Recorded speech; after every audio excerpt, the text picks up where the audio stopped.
Let's go Blues. Let's go Blues. What are you wearing? A Canadian tuxedo. Canadian. And I'm a hockey player. Let's go Blues. Who are you, Blues fan? We're bleeding blue with you. Let's go Blues! Let's go Blues!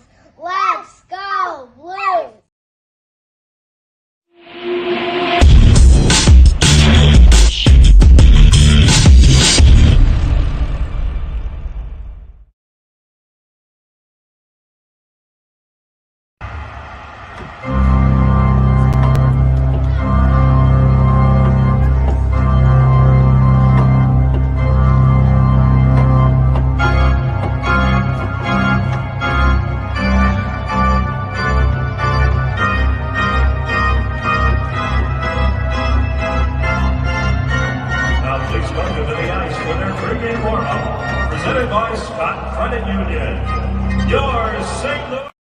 BlueNote fan report. I think I got copyrighted already.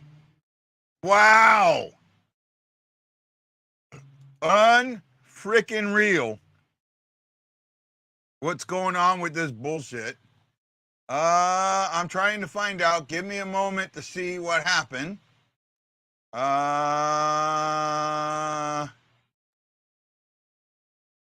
don't know. Yeah, I got I got copyrighted right off the bat. No, that's the last show. And I went after that one.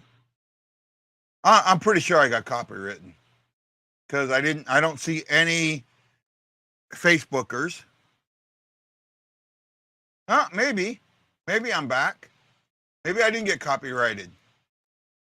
No, I didn't. There's Facebookers. Yay, me! Hi, E. How you doing? Our St. Louis Blues are taking on the Philadelphia Flyers. Both teams are fighting for spots. I think that we're in a little bit better position than the Flyers, but not by much. 5-game road trip, all East. We do nothing but play the East until we play Minnesota again. Now I think we have a game with hey Bob, how you doing? Welcome to the show. We have a game against the Kings right after this 5-game road trip. Other than that, man, this is it. This is the season. This is the season. Right here, right now, end of it. Right? It's all or nothing. I tried to share. Today I shared only the YouTube one, trying to push people to YouTube, but I know it's not going to happen. Is what it is. You do what you got, you take what you got, and you go from there. Doesn't look like the lineups change. Bolduc, they moved down to the third line. I'm not sure I like that. Well, I haven't liked it at all. I think he should be on the second line, but God, I still think a line of Bolduc, Neighbors, and Walker would be impressive. And I try it. I don't know. Just for me, I would try that line. Right? I mean, what's it going to hurt? What's it going to hurt to try that line out? Give it 3 or 4 games. See how it works. Use it in practice. Right? I don't. They're talking about. I got Jamal Mayers and they're talking about, Bush being traded or possibly being traded. I still can't see it. I really can't. David A.C. Guido, thank you. Hi, Shags. How you doing, buddy? East Coast game. We're playing the Flyers. Kevin Hayes returning to the place to let him go.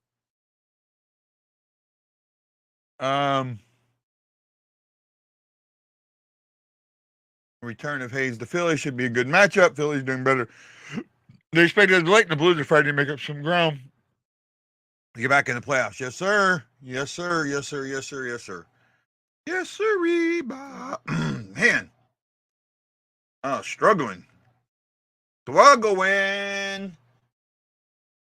Yeah, I might have a name for my blog. I like it. And I think I need to sell it, and hopefully I can get more people to understand it. I think I'm gonna write something about the name, but the name that I am leaning to. Wow, 6 people watching me on Twitter. Hi, Twitter, Twitter X. Hi, X.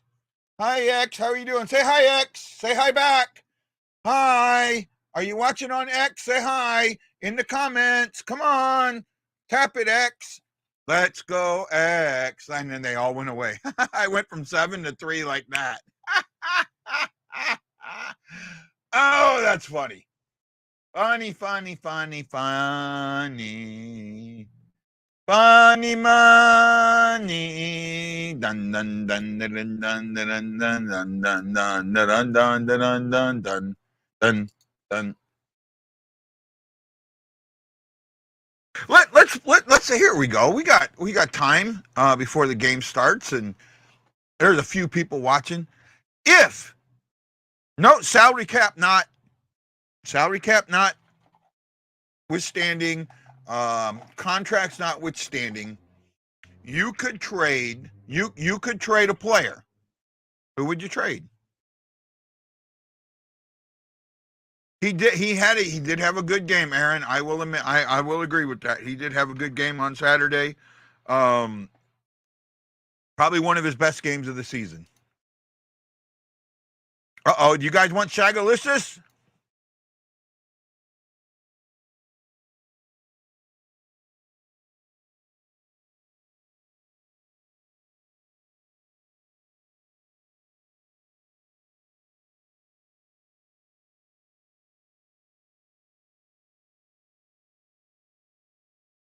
I wasn't sure Shaggy loved me anymore. I guess he still does.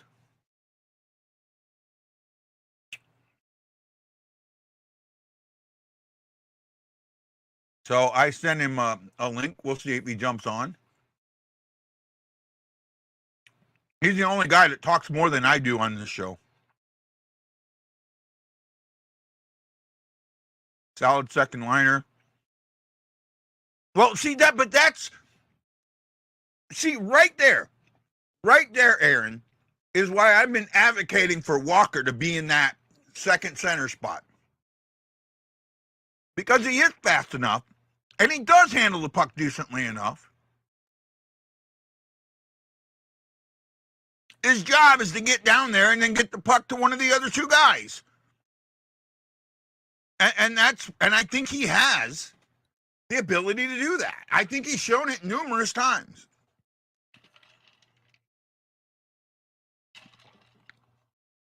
So for me, we have the speed, we're just not using it. Right? I just,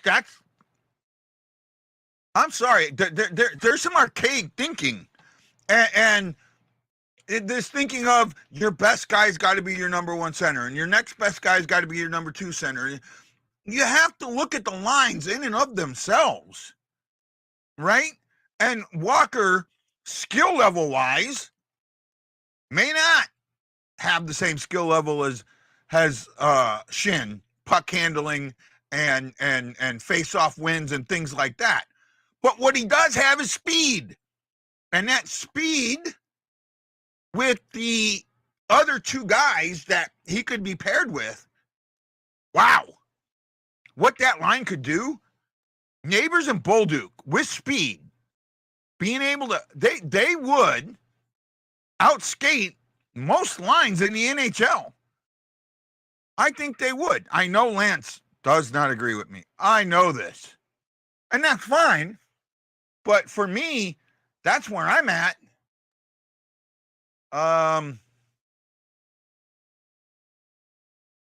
If we can get someone with Jake and Bolduc, it would be an ass. I agree. And that's why I keep advocating for Walker. Right? I advocate for Walker because he's not playing a center role. And maybe Shen going down to the 4th line would help a little bit. Yeah, I know he's the captain, but he's struggling this season with captaincy. He's absolutely struggling with it. Uh-oh. Da-doomp, da-doomp, da-doomp, da-doomp, da-doomp. Shaggy. Yo, how we doing? I am doing good, man. How are you, sir? I'm doing quite good. I mean, getting used to life with two kids in the house is a whole nother world. But you know what? The Rangers are keeping us going. When did you have your baby? Break. Not too long ago, right? He's almost 3 months old. Okay. I wasn't sure if it was like a newborn or a semi-newborn. Yeah. So I'm saying that you just get used to that. My older son is like really warming up to him. So it's quite cute, you know? So my daughters are 16 months apart. Mm-hmm. Right. And my oldest didn't really realize what was happening, I guess, at 16 months. Right. So the first day that we brought my youngest daughter home, we had her in one of those like rocking carriages, crib things, a little bassinet. I forget what it's called, like almost like a bassinet, like a swing. And we had put her in there, and she had gotten given this cheap. You remember the old restaurants that had like Big Boy and that would have the little course, yeah that have the little like store for the kids. Right. She had this necklace, this purple necklace from one of those stores. Right. And she wore it everywhere. She took her necklace off and put it on our new daughter, right? Her sister. Okay. Right. So it was like a super cute moment, and they've been best friends ever since, even though they fight like cats and dogs sometimes. But now they're in there. Now they're almost 30. So, you got all that to look forward to. Right. What do you think of this? I've been talking about this, right? Would Walker match up with other teams' second line better than Shen? In some cases, yes. In other cases, no. Here is what I think the Blues should do. And this is what that comment is referenced to. You have Bolduc and Neighbors who have played on a line with Shen. They dropped Bolduc down this time. But I've been advocating that Walker go up and play center with that line. Interesting. Now, the reason being, Walker has speed. He has a lot of speed. He's a spark plug. He reminds me of David Eckstein, right? The Energizer Bunny. I've talked about this in the past. Right. He reminds me of that. You put his speed with the speed and skill of Bolduc and Neighbors, right? Right. I think that line clicks. Now, where he will drop is he is not as good at faceoffs, right? But Shen hasn't been great at faceoffs either. Correct. I just think that Walker's speed and intensity with two young guys would elevate that line. That is not necessarily true, and I'll explain to you why. Okay. There are guys out there who have speed. Let's take the best lines in hockey, okay? Having a Draisaitl on the same line as McDavid doesn't necessarily fix that line. Many times it's better that although you have a player that meshes together with a line physically or even a little bit chemistry-wise, I believe that the way you actually create a good line is by the players themselves in practice and things like that, showing that they could actually create higher chances. The XGA of those lines, if there's deeper stats, and you get some of these stats, like the XGA, which a lot of people don't look at. And this is a stat I would love if they would talk about it more. Like, I don't hear announcers talking about this. A guy, do you ever listen to a game and actually hear these announcers like break down a game with stats? They don't. It's not used as much by the announcers, unlike football and baseball and basketball. Everyone doesn't look at stats. It's a lot to do with talent and a lot. I think basketball is almost too fast for stats. Correct. And I think that's the thing with hockey is it's too fast for the stats. Correct. But there is a stat called XGA, which really makes a difference. And for those that don't understand, XGA means that you have the high chances. Every time you shoot the puck, it's high chances. I believe that you have to get the highest XGA out of each of your lines. That means you need to get the best chances out of it. Do you believe, Guy? And this is where I don't think that it's not true. Do you believe Nathan Walker makes them a better line or a line creating better chances? I think that it's a line creating better chances more than him making it a better line.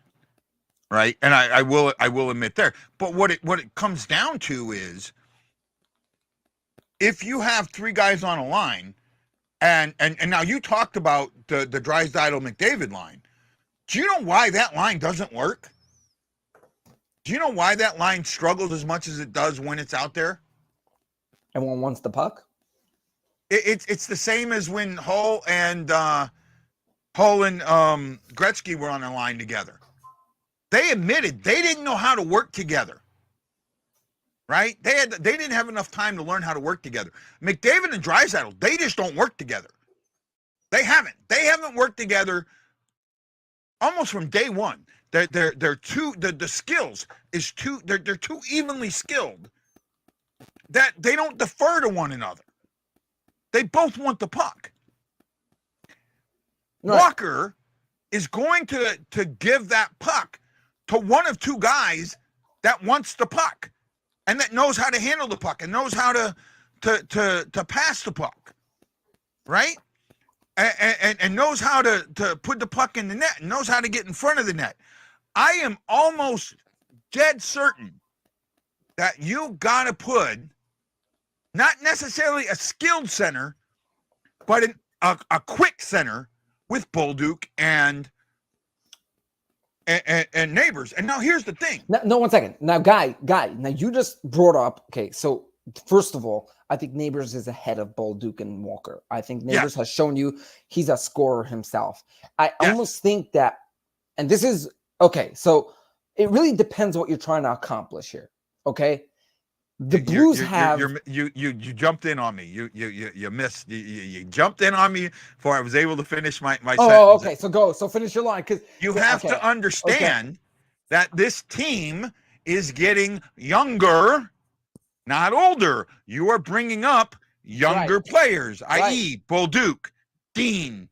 But guy, as much as you're getting younger, as much as you're getting Snasgard or whatever his name, Snugard. Right. Dvorsky, you have guys like that are coming in. Because you have guys like that coming in, those young guys with all that energy need energy style veterans. They don't need skill veterans. They need energy veterans. And that's what Walker is. Walker is an energy veteran. And that's why I think the Blues signed him for 2 more years, is because they recognize that his style of veteran leadership, of energy, getting out there every moment and giving it your all, because that's the only way he's going to stay in the league, is going to rub off on these guys. And that's why I think if you put Walker with Bolduc and Neighbors, that is a line that by the end of the season could explode. Uh-oh. Ears went off. You got to go? Can't hear you, bud. I gotta go. I took out the ears so I could hear a little bit because I'm in the same room as my kid. I'm gonna check on him. You could stay on. You'll still hear my voice. I'll be on. Okay, no problem. So that's where I'm at. What's he say? I get to watch my first Blues game on TV today. Well, congrats. I'm glad, E. So I'm really glad that you finally get to follow along with us on Valley. Here's my thing, guy. And you're set. Go ahead. Here's the thing, though, is that the Blues have shown you this year that they're better than the average team. Okay? They are not a scrub. They have a goalie who has played well. Okay? Binnington has been from the better goalies this year. Agreed. Okay? You also have a first line that has a knockout punch. Okay? Agreed. Thomas has been a top 25 player in hockey. Okay? Mm-hmm. You have a lot of things that teams wish they had. A goalie who's a top 10 goalie probably this year, and a player who's top 25 this year. You're not a scrub team. Okay? I would pretty much agree with that. Right. Now, in fact, on the last show, sorry, didn't mean to walk over you. On the last show, I brought up that Kyrou is playing just under his salary, right? Him and Thomas are the 57th and 58th ranked players in salary. And Kyrou at this point is like 74, right? You go down to the 74th player in salary, and he's only making like 300,000 less than Kyrou. Well, here's my problem in a sense. When I look at it, I don't like discussing trades when it comes to a team like this. And I'll tell you why. When you have a team like with the Rangers, I feel like you could talk trades. You're trying to figure out how you could take the next step and make this team deeper. When you talk about a team like the Blues, you have to say to yourself, if I'm making a trade, it has to be for one of two reasons. Either one, I don't plan on signing that player, and I do not believe that we're going to win the cup this year, and he will not be part of that. So I might as well get something for him. Or two, we are getting better by making this trade. You don't make a trade because you say, I think it has to be both. I think it has to be both. I think see that's the thing, Shag. That's the point of this with a lot of players or a lot of people that, just trade them. I think that when you have to, because Bushnavid's name keeps coming up, right? And he's got a year left on his contract. I don't make that trade. I heard something, somebody sent me something, and I don't know how solid it is, but solid enough that Edmonton was in on Bushnavid for a first round this year, a defense prospect, 21-year-old. Right. He was the 8th overall pick. I can't remember his name. 8th overall pick in 2019. And CC, right? CC makes the money work. I don't think you get better with that trade. Right. I don't think you get better with that trade at all. Right? This defense, first of all, in defense, we have a glut of defensemen. Why are you adding another defenseman? If you can't get rid of a defenseman we have now, which really there's only one we can move, and that's Scandella, right? He's the only guy that we can really move right now is Scandella. If you can't move your defenseman, why would you bring in another young and then this defenseman, he's had 79 games in 3 years in the NHL, and he's only got like 11 points, right? I mean, it's for me, a defenseman needs to be somewhere around 35 to 40 points a year. That's a decent defenseman to me, right? Half a point per game, because his job is to fire the puck in and get rebounds. So to get the puck down deep and low so other things can happen. So I that's what I look for my defenseman. I'm just not sure that there's guys out there that you're going to get. And just because the fan base looks at things so much different. Thank goodness that most GMs don't follow their fan bases, but the ones that do get fired very quickly. Right. Oh, I don't. Trade rumor, the traderumor.re, do not follow their articles at all. I got my information for somebody who knows scouts for Edmonton. They're pissed at me now, but because I fought him on it. I said, it doesn't make any sense to the Blues. Because it doesn't. The defenseman did, he's going to be good. Wait, no, he's had all these chances and he hasn't been good. What makes you think he's going? Well, he just needs more time. He's had time.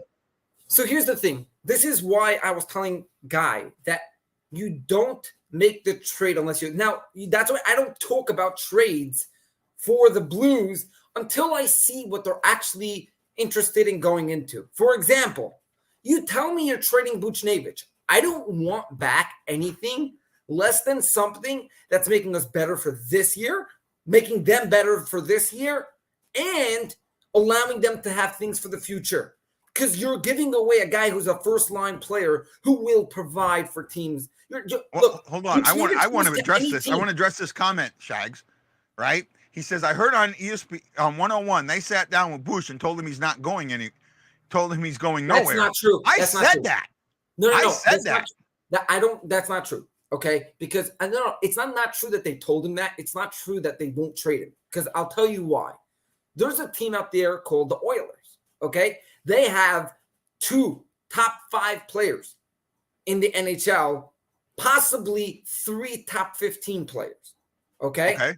Who's the third one? Hyman, 42 Okay. goals. I was thinking RNH. Who? Ryan Nugent-Hopkins. Again, whoever you want to go with, they Okay. have a lot of great. Their top 6 is ridiculous. Okay. Yeah. Their bottom 6 is terrible. Okay. If they could go ahead and say, hey, look, we're willing to give up prospects and some players to just make us ourselves have depth, I think they'll do it. And they're the only team that I could see saying to the Blues, hey, we're going to give you our best prospect. Okay. We'll give you Warren Fogle. We will give you another first-round pick, which I heard they are willing to move. So now you're getting yourself a first-round pick, a guy who's young, plays both sides of the ice, left and right ring with Warren Fogle, and their best prospect, whoever that is, unless it's a goalie. I don't think they'll take him. Yeah. As well as probably maybe 1 or 2 other players. And they say, now give us Buchnevich. I don't think that's closed ears for the Blues. You get yourself Warren Fogle, who's a great player. You get yourself another first-round pick, and all these things could be turned over for more. Besides for that, and besides for maybe Vegas, no one should be picking up a phone for Buchnevich unless you're offering offering everything. That's not true, Jose.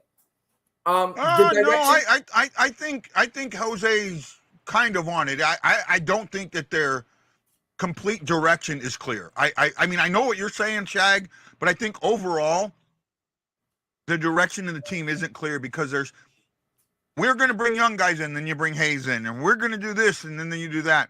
We're going to make some trades, and then you make trades that don't necessarily do anything. So yeah, I think from the general manager perspective or the front office perspective, the direction of the team isn't clear, and I will admit with that. I will agree with that. Now, what I do think happened with Buchnevich, he should be right back. What I do think happened with Buchnevich, if you remember about 2 weeks ago when all this bullshit with the trade stuff came up, he started playing really tough, really bad. Right? He was struggling out there. I think the team sat down with him and told him that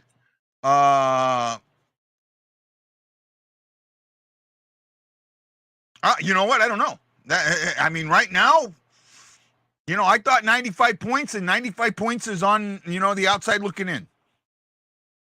We're 5 points behind the spot. Got to win a lot of games. We got to win 4 to the next 5 until LA. We got to win the games until we get to LA, and then we got to beat LA. Right?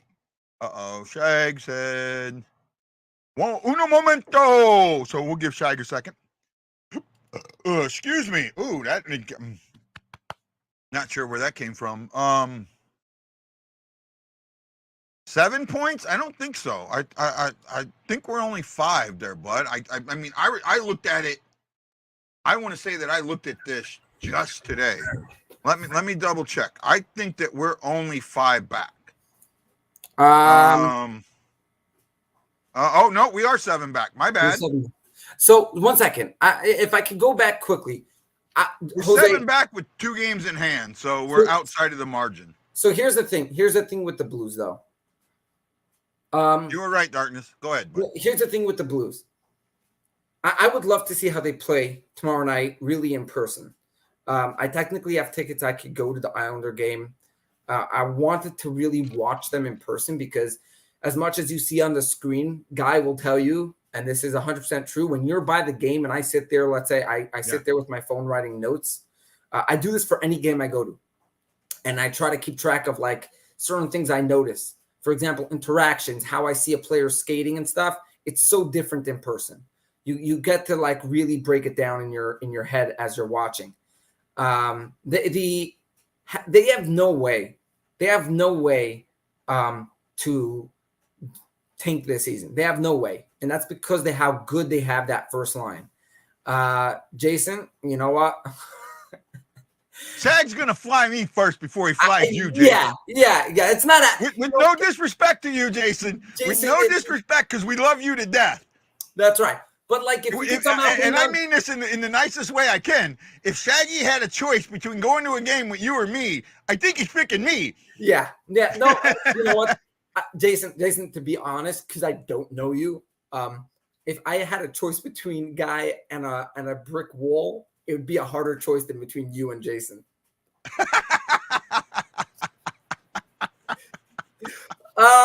Jackass. Guy, I do not mean offense by you. That was just, I had to hit it. It's more on Jason than on you.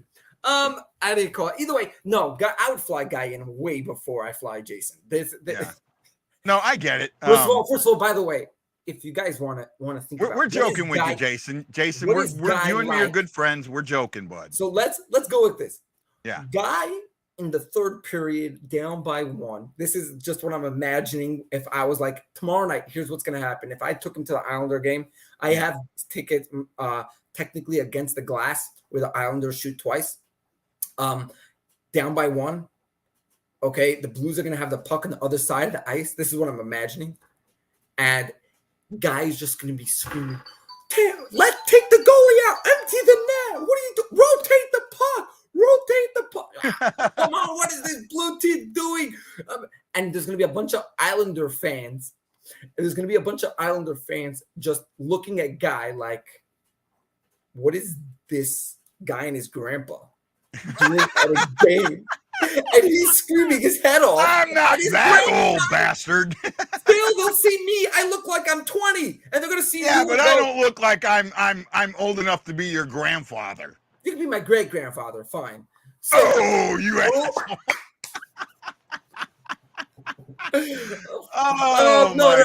But they'll be like, what's this guy and his dad just sitting at a game Dad I could give away. They'll get screaming at the Blues, you know what I mean? And then the Blues will score. Guy will go nuts. He's going to turn around to every Islander fan. I have a feeling the Blues, I have a feeling, depending on how tonight goes, if the Blues have a very, very good game tonight, I think that translates tomorrow. If they have a bad game tonight, I think that they have a bad game tomorrow. Well, right? I would absolutely love for the Blues to win tomorrow night, only because I don't want to face the Islanders round 1. Yeah. Because I hate facing an opponent that there's more to the series than just team versus team. Yeah. When you have city versus city, it becomes no longer like, oh, who's the better team? Yeah. Because it's rivalry. When it's Rangers Penguins, when it's Rangers Devils, when it's Rangers you gotta still, the Rangers have still got to get past the Panthers before they would get the I don't Islanders. believe they'll play the Panthers. They will not play the Panthers till later in the series, till later in the playoffs. Well, I know that, but to right now you're in second, so you would get the Red Wings, not the Islanders, but the Red Wings and the Rangers are tied, or the Red Wings and the Lightning are tied. Right. I'll tell you what, the Lightning's in that A spot. That's a dangerous team. Yeah. That's a dangerous team. I tell you why I'm not so scared of them this year. It has nothing to do with goalies, and it has nothing to do with their first lines. I think their depth is so low right now, and even guys like Stamkos have not been what they've been in the past. Like, you do have to watch out for them. All that hockey they've played in the last 5 years is catching up. Yes, it's hitting back at them. I'm more scared of where the Bruins are. Bruins have a coach that knows how to win. Right, and the problem is that they might land up in a lower seed and could land up facing you quicker than you want to face them. Problem is, I think the Leafs beat the Bruins in 7. I think that the Leafs are going to pull a Maple Leafs again. I'm sorry. Yeah, I don't. I think that team. I think that offensively, the Leafs are probably as good as anybody in the league, right? I mean, Matthews could be the next 80-goal scorer, right?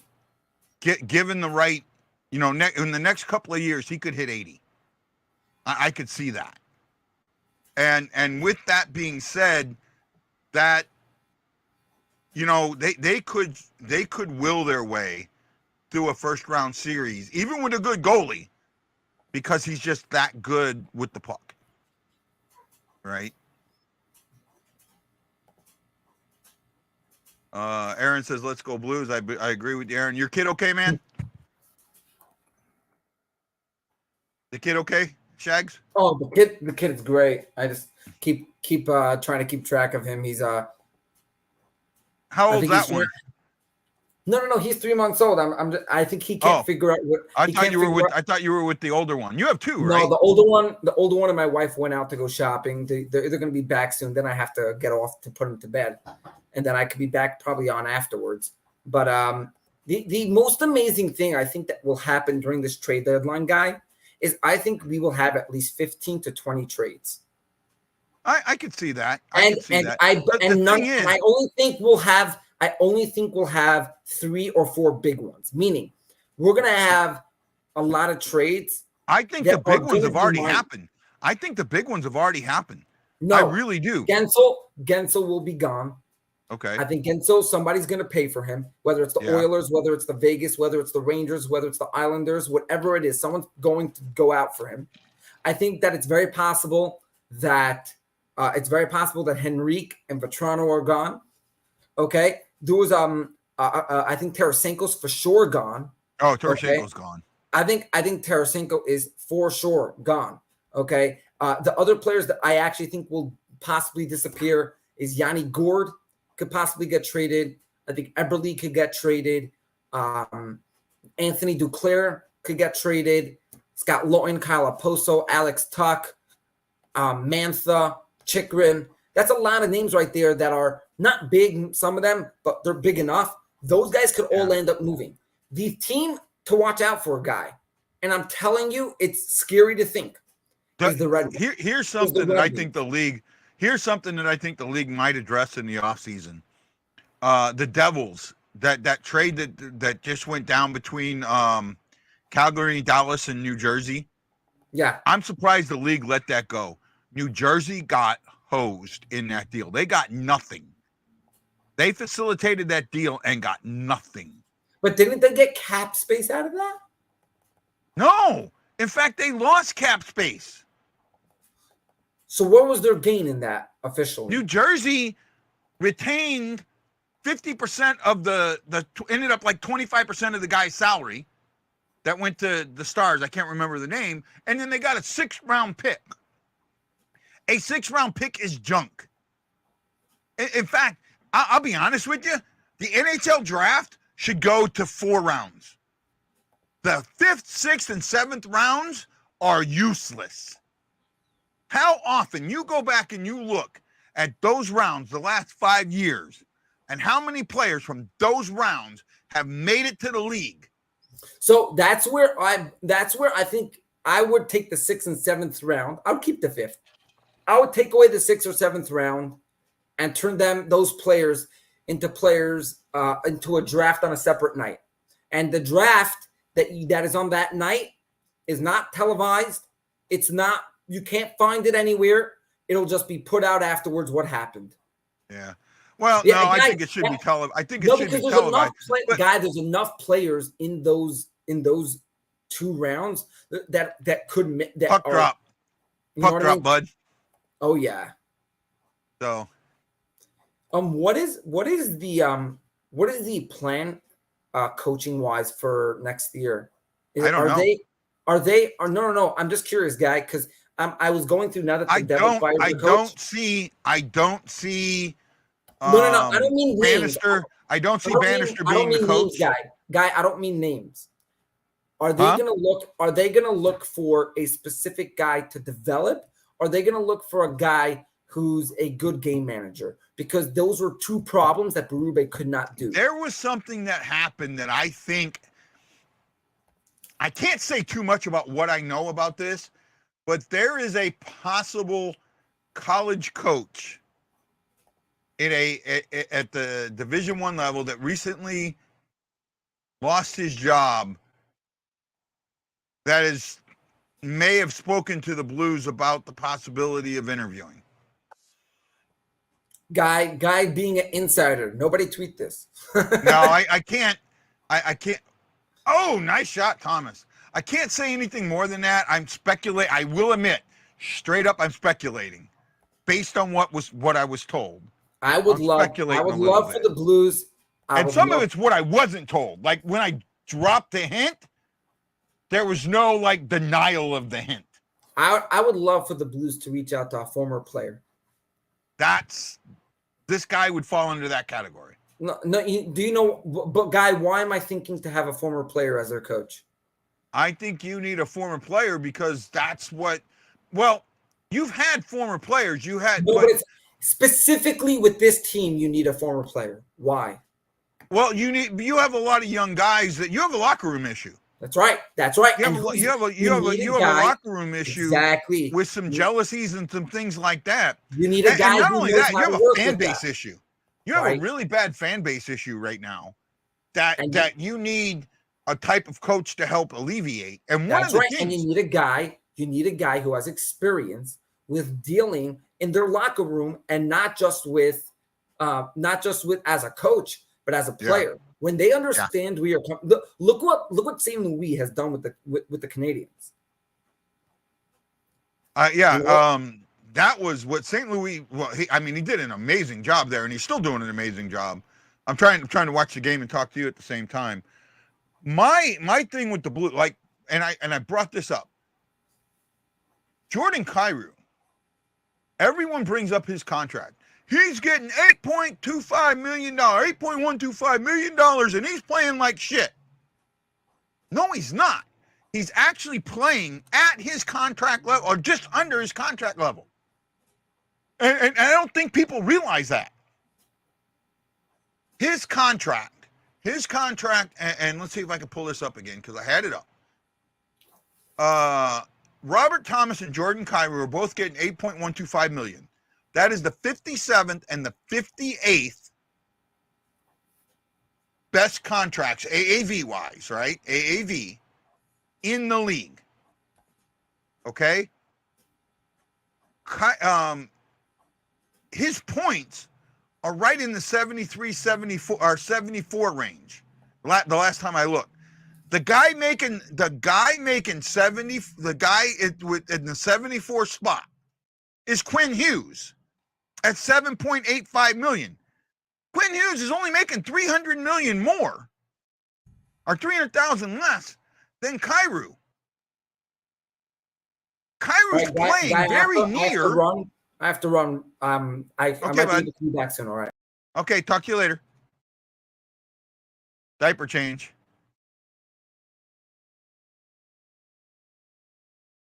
Yep.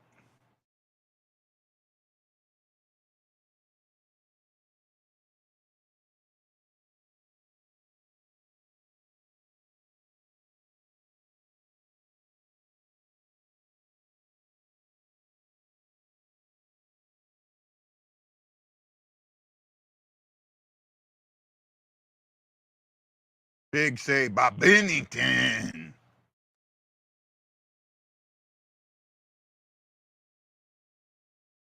Shots are 2-1 in favor of the Flyers.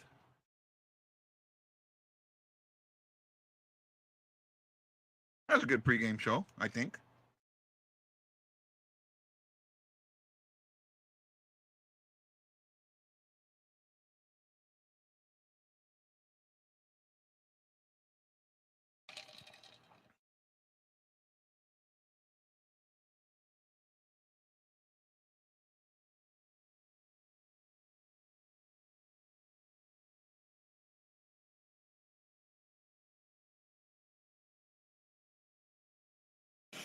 Yeah.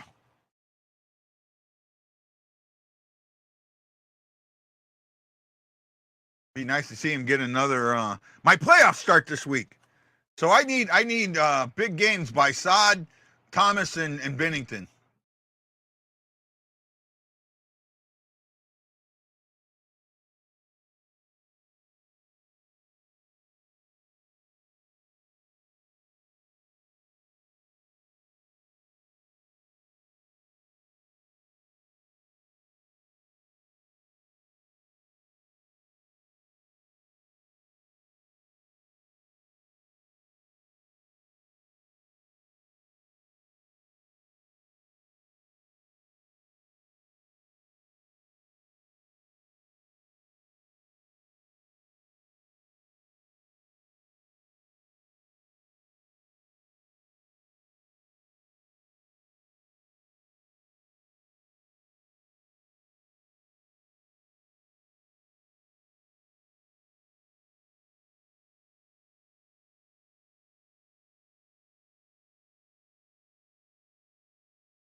I'm just hanging in there, man.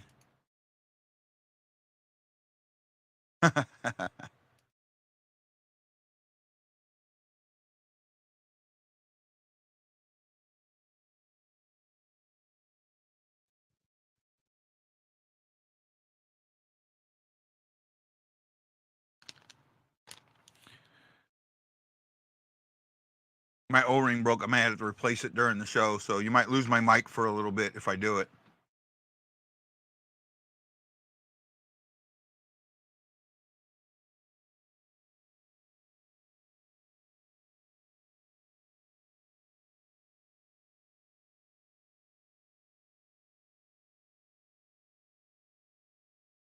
Ooh, nice little play there by Captain. I like that.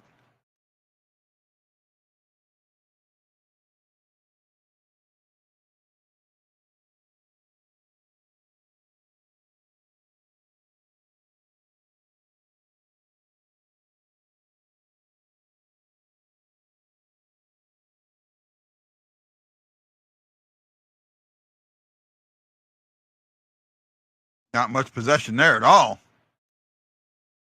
A little flip in by Krug really didn't help.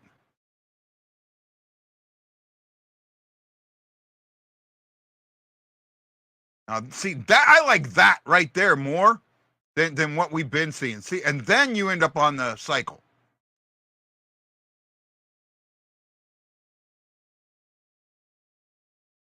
And then, block shots kill you.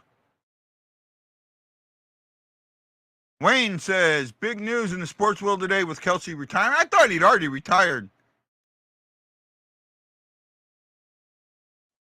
Eating 80 million. Wow. Did they? I guess they let him go, huh? I guess they let Russell Wilson go. How fast the golden fall.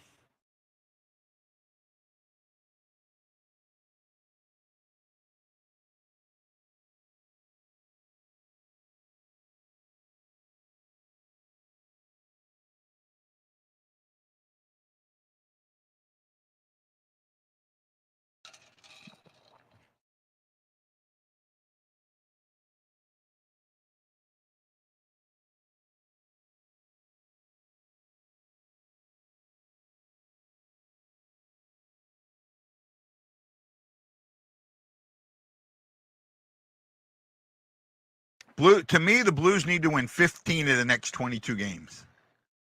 Right? I'm doing. Right? I think I've come up with a good name for my blog. I'm shooting for a April 1st start date. Haven't decided completely yet.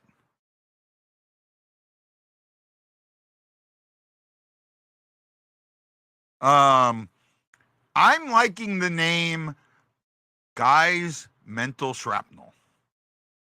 What do you guys think of that? I've heard good and bad on it.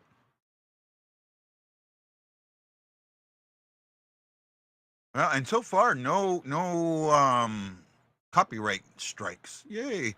Every time they do it, I challenge it and they release it. It just takes them a while to release it. I'm going to change the O-ring here real quick, so stand by.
Back.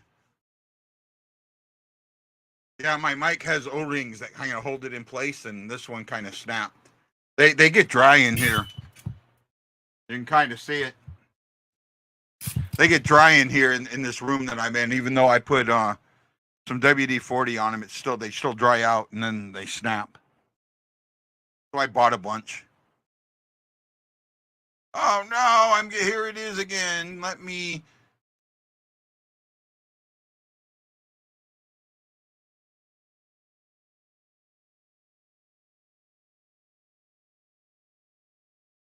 There we go.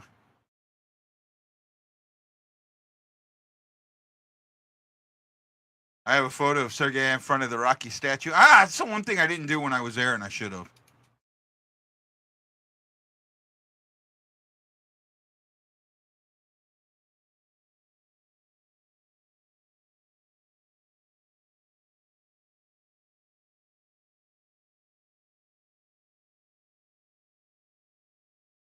Who is it they said that's hit 2 crossbars already? Wayne, you like mental shrapnel for a title? Or for a website name? A blog, writing blog?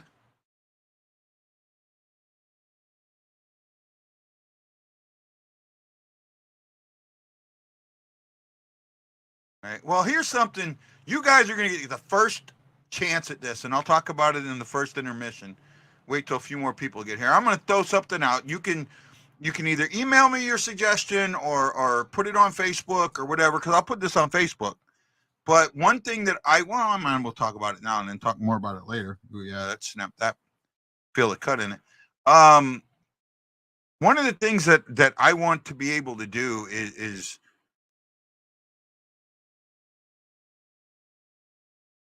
oh, Hayes almost got it. One of the things that I want to do is maybe once a week or once every 2 weeks, allow people to make suggestions for something for me to write about, and the one that's interesting, I'm going to write, 1,000 to 2,000 word story or maybe a little more, depending on what it is about their topic, about what they want. And kind of go from there and see how that helps. I think that would help my writing. Shots are 3-2, but both of the Blues scoring shots have been scoring chances. Ooh-wee. Ooh-wee. Ooh-wee.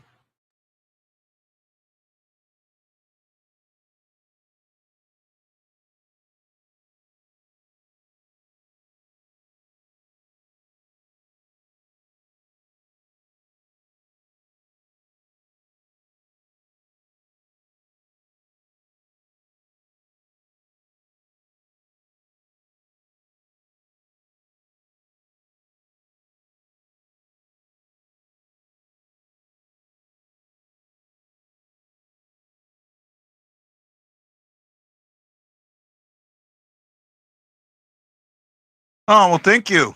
I appreciate that, Aaron. I hope that's a compliment. Right? I hope that's a compliment.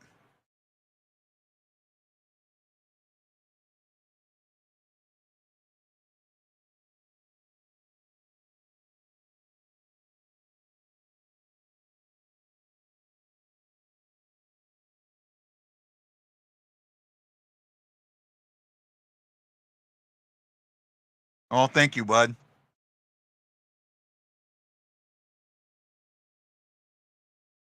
Very good defensive game so far.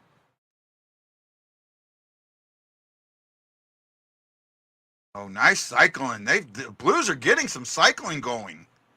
And it's because they've taken the puck in deep. It has allowed them to get more cycling going. You notice that?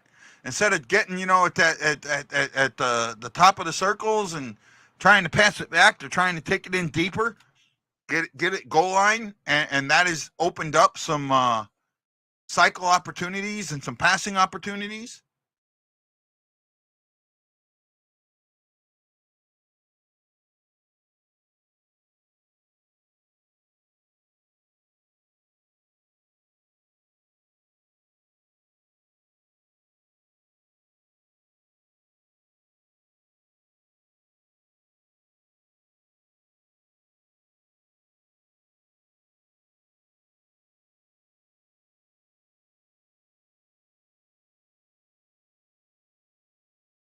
Oh, I hate the Spectrum commercial.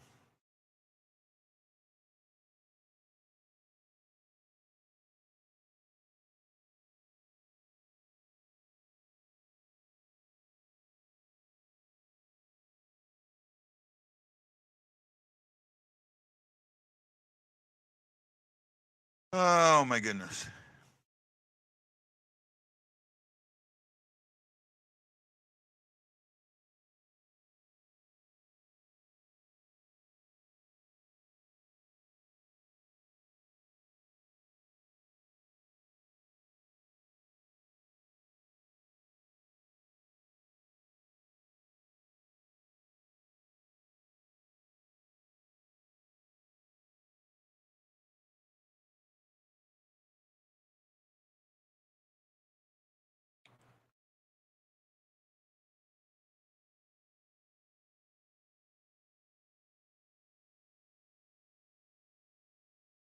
I hope I spelled this right. I think I did. Uh-oh. Uh-oh, no. What's going on? Internet running away from me. Dun dun dun dun dun dun dun dun dun. I don't know what the hell's going on. Doo-dah. I'm not sure what's happening. All the doo-dah day. Okay, I'm at 8:50. Shots are 4-3 in favor of the Blues as we move along. Move along. N-E-L, yeah, okay, I did spell it wrong. Figures, yay me.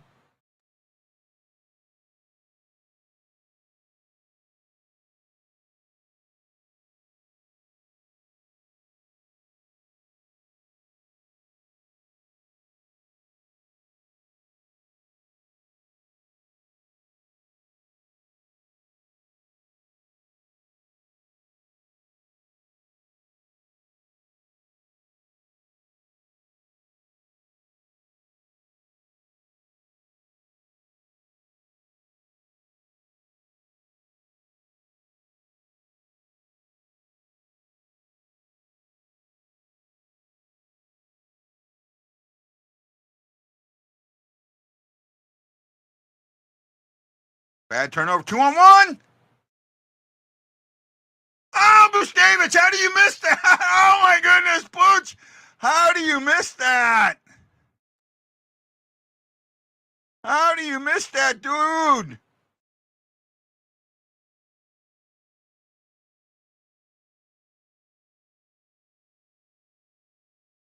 Oh my goodness.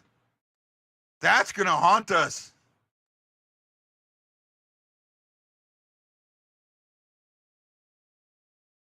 I don't think he expected it. Oh, yeah, he kind of didn't expect it, but then just out of his reach. Just out of his reach. There it is.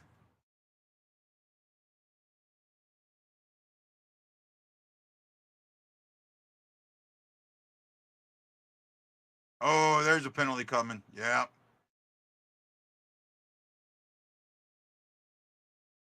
I think this is on Torp.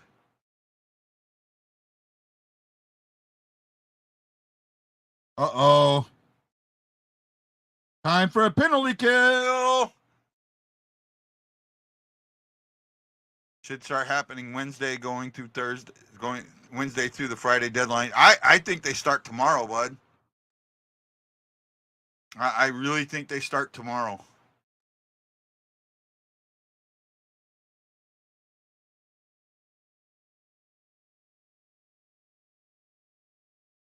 Oh, Sonny on that one.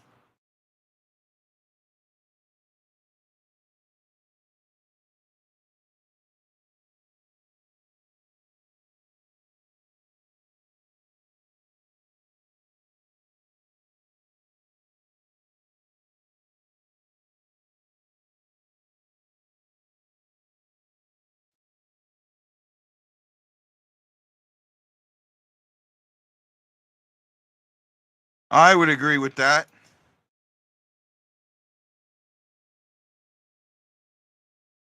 I didn't show that comment enough. There we go. I think it's a macro, not a micro.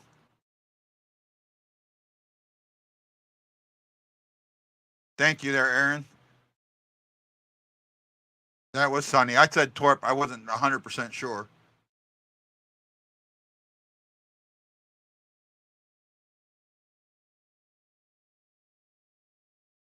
Big save, Bob Bennington there.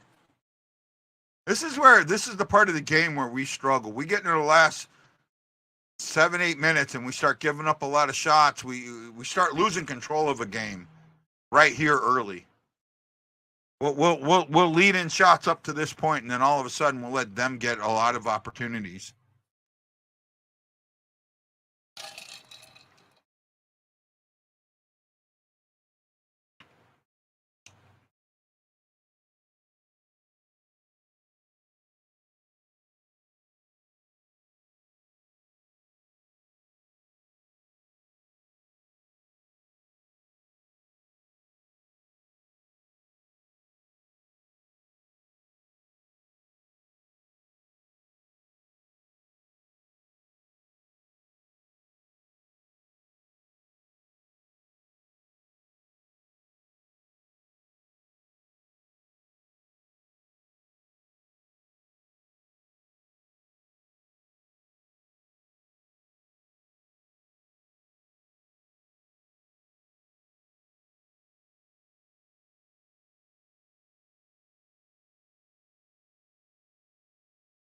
Blues, kill it. Kill it, kill it, kill it. I said I think it's going to happen. I said we should do a trade deadline show. Yeah, we could do that. Wayne, I would do that with you. I didn't see that comment. Yeah, I would do that with you, bud. I would do that. Trade deadline's at 2 Central, I think. So I got to just think about what time that is my time. Go back 4 hours. That's 11. Yeah, I think I could do that. Are you do you want to do it before the trade deadline, up to and after, or do you want to do it after the trade deadline?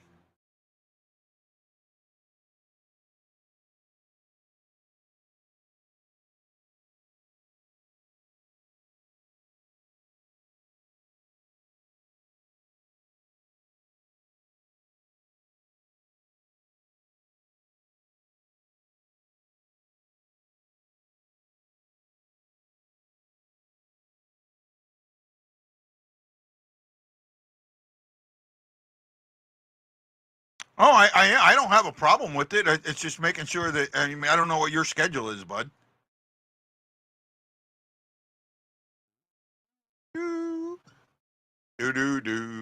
Oh, we got 9 likes today.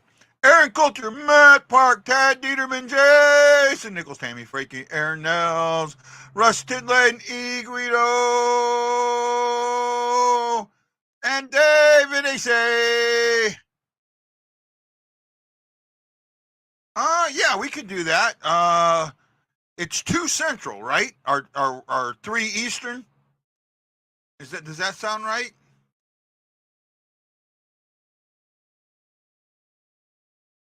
Thomas was just on his backhand. Otherwise, that's a goal.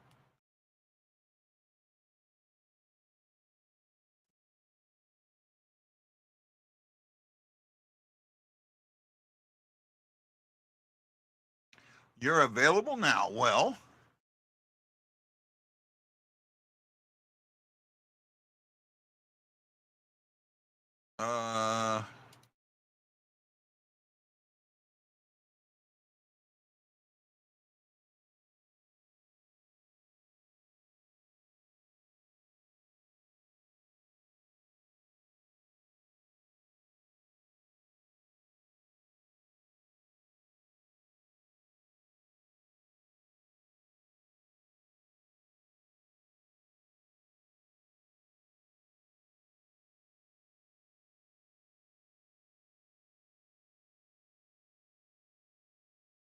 there you go, bud. Up to you.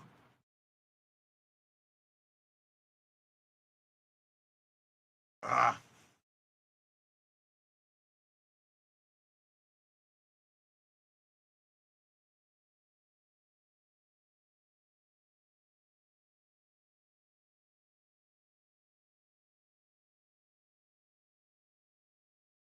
Chicago's not going to do. I don't see Chicago doing anything at the trade deadline. They've got nobody. The only guy that I think they could get something for, I don't think they would get anything for. Right?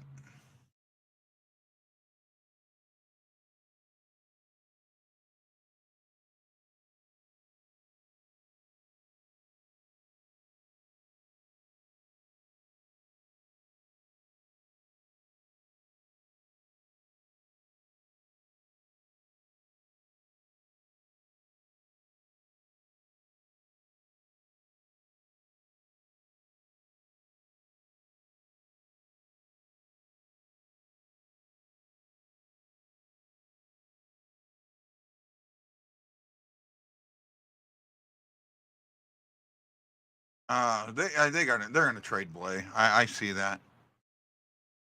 I sent you a link, Wayne.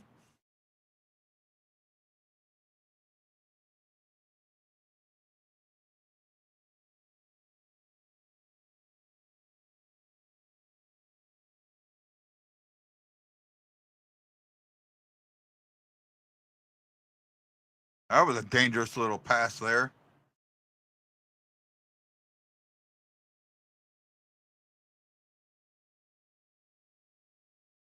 Got to fix the second line. I think Bolduc's got to go back up on that line.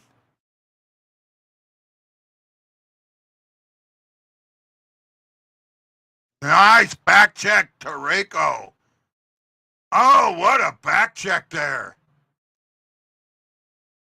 Wow, what a back check by Pareko. That was nice. That was nice.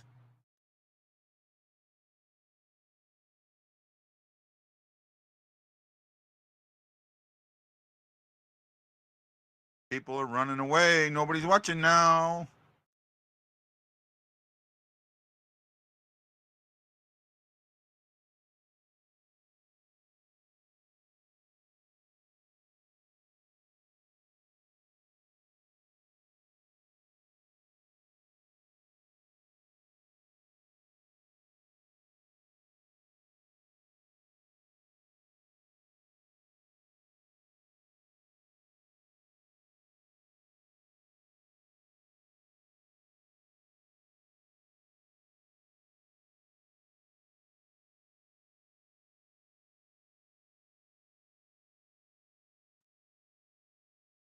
I screwed something up here. I'm trying to fix it.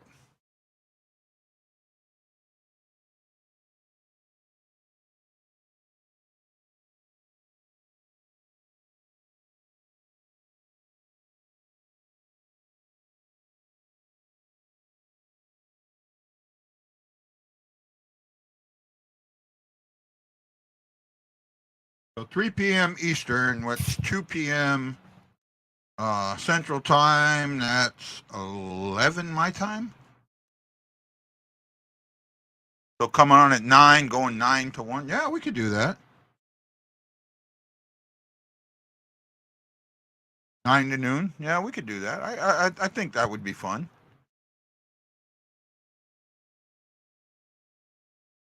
You got it. I don't know if you're using. I think you, Wayne. I think you use a iPad, right? Or a iPad. If you're using an iPad, you got to copy the link and paste it into a browser like Chrome or that Safari, or you got to paste it into Safari. I think Safari struggles with it a little bit, but Chrome's probably the best one.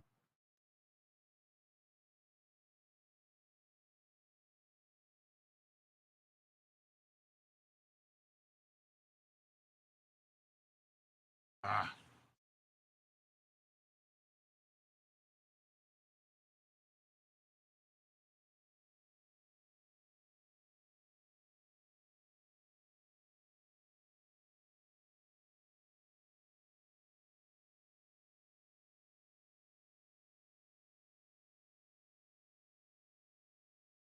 Excuse me. Rangers are up 1-0 on the Panthers, and the Blue Jackets and Golden Knights are tied at 2.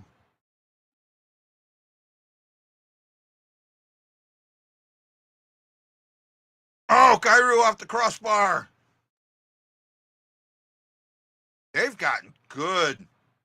They've had 3 or 4 decent cycles this game so far. There he is. Hey There there, you are, Huck. bud. Yeah, I finally figured it out, pal. Yeah. You know. Oh shit. Oh yeah, shit is That might get challenged though. That might get challenged. I could see a possible challenge on that, the way that one went down.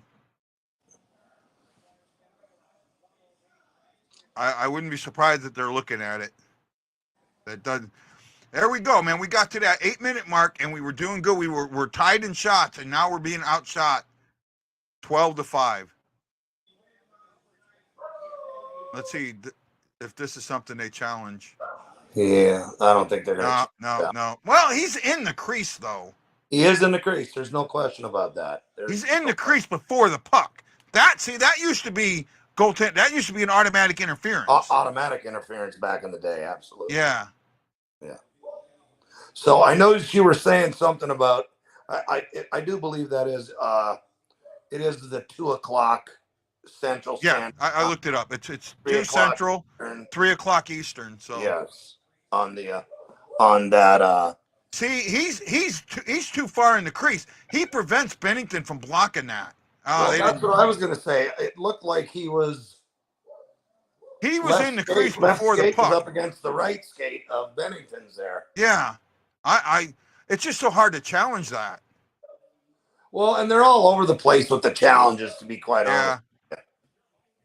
You know, that wasn't that was done on Bennington, and to see, actually the rule got changed in '99. It used to be if your skate was in the crease before the puck, automatic no goal. Yes, correct. Before the '99 playoffs, they changed that. Yeah, and said that. Year that remember Brett Hull's. Yep. That's why Buffalo challenged it so much. They let it be a goal anyways. It was crazy. Because the rule had changed. Yeah. Right? Yeah. He was in, he kicked the puck out to his stick and Correct. then put it in. And then put it in. Right? So that made it legal. Right? I remember that. Oh, Buffalo fans were very salty about that. Oh, they still are. Still are when you bring it up to them. There's no question about that. Yeah. Who do you think Chicago does anything at the trade deadline? You know, I don't know. I mean, why do anything unless you're just going to help other teams and get a few draft picks? Well, you could pick up. There's one player that I think they could trade, but this player will not help a team out this year at all. And that is? But you could get, I'd say, anywhere from a high third to a high second for him. If you were trying to go a pick. Well, that's the end of the period. I thought the Blues played well until the end there. Till the last couple minutes. Yeah. Yeah. That was a killer. You can't think of anybody that on your roster that you might be able to get a high third to a high second for? Well, you know, I mean, the couple guys that I thought they were gonna get rid of would have been, you know, Foligno. Yeah. And now just re-signed him, so I don't really see them trading him. No. You know, maybe Seth Jones could, you know, because that's an albatross of a contract. Yeah, that was a huge mistake, you know, by the previous regime there. And there's one player you're missing. And you're missing him because he's on LTIR. Okay. Maybe Tyler Johnson, too. Taylor Hall. Oh, sure. Yeah, Hall. Okay, yeah, with his contract, he has a very team-friendly contract. Yep, if a team is looking forward to, if one of these lower-end teams, right, is looking, you know, is like on a cusp, like a Buffalo or something like that. Well, Buffalo wouldn't take Hall, but right. A team, you know, in that range, you know what I'm saying? Sure. They would take a chance on picking up Hall. You know, not waiving the physical because he's surgery, but waiving the physical and trading it, and not only that, picking up that LTIR money. That's the other big thing. I think the guy that could be on the move for us would be the kid that we got from Tampa a couple of years ago, Tyler Johnson. Possible. I just don't see you guys doing anything. Who do you see the Blues moving, if anyone?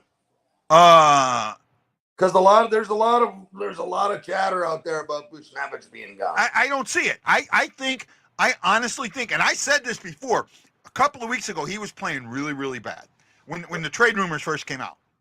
And then all of a sudden, it's like a switch flip, right? And I he's think 28 years old. I think management went to him and told him, "You can ignore all that. We are not trading you." Right. And I think that they're going to stick to their. Yeah. Huh? Something definitely lit him up. Like Yeah, he has played way different since, he has, and I think that I think that they're committed to him for one more year. One of the things that I think a lot of people aren't looking at is the possibility of what's going to happen to the cap in the next 2 years. Yes. Right? Yeah. The league is going to have to suck up a bad year. Right? Meaning the way that when you write these contracts, you are projecting the cap to write these contracts. Sure. You have to, right? Well, yeah. Look at the Maple Leafs. They're going to lose so many guys after this year. It's incredible, right? You're projecting out the cap, because of COVID, which no one could have seen, and the flat cap, the cap only going up $3 million over 3 years. Yeah. It has to take that huge jump. They said $4 to $5 million this year. I really do think it'll be closer to $5 million.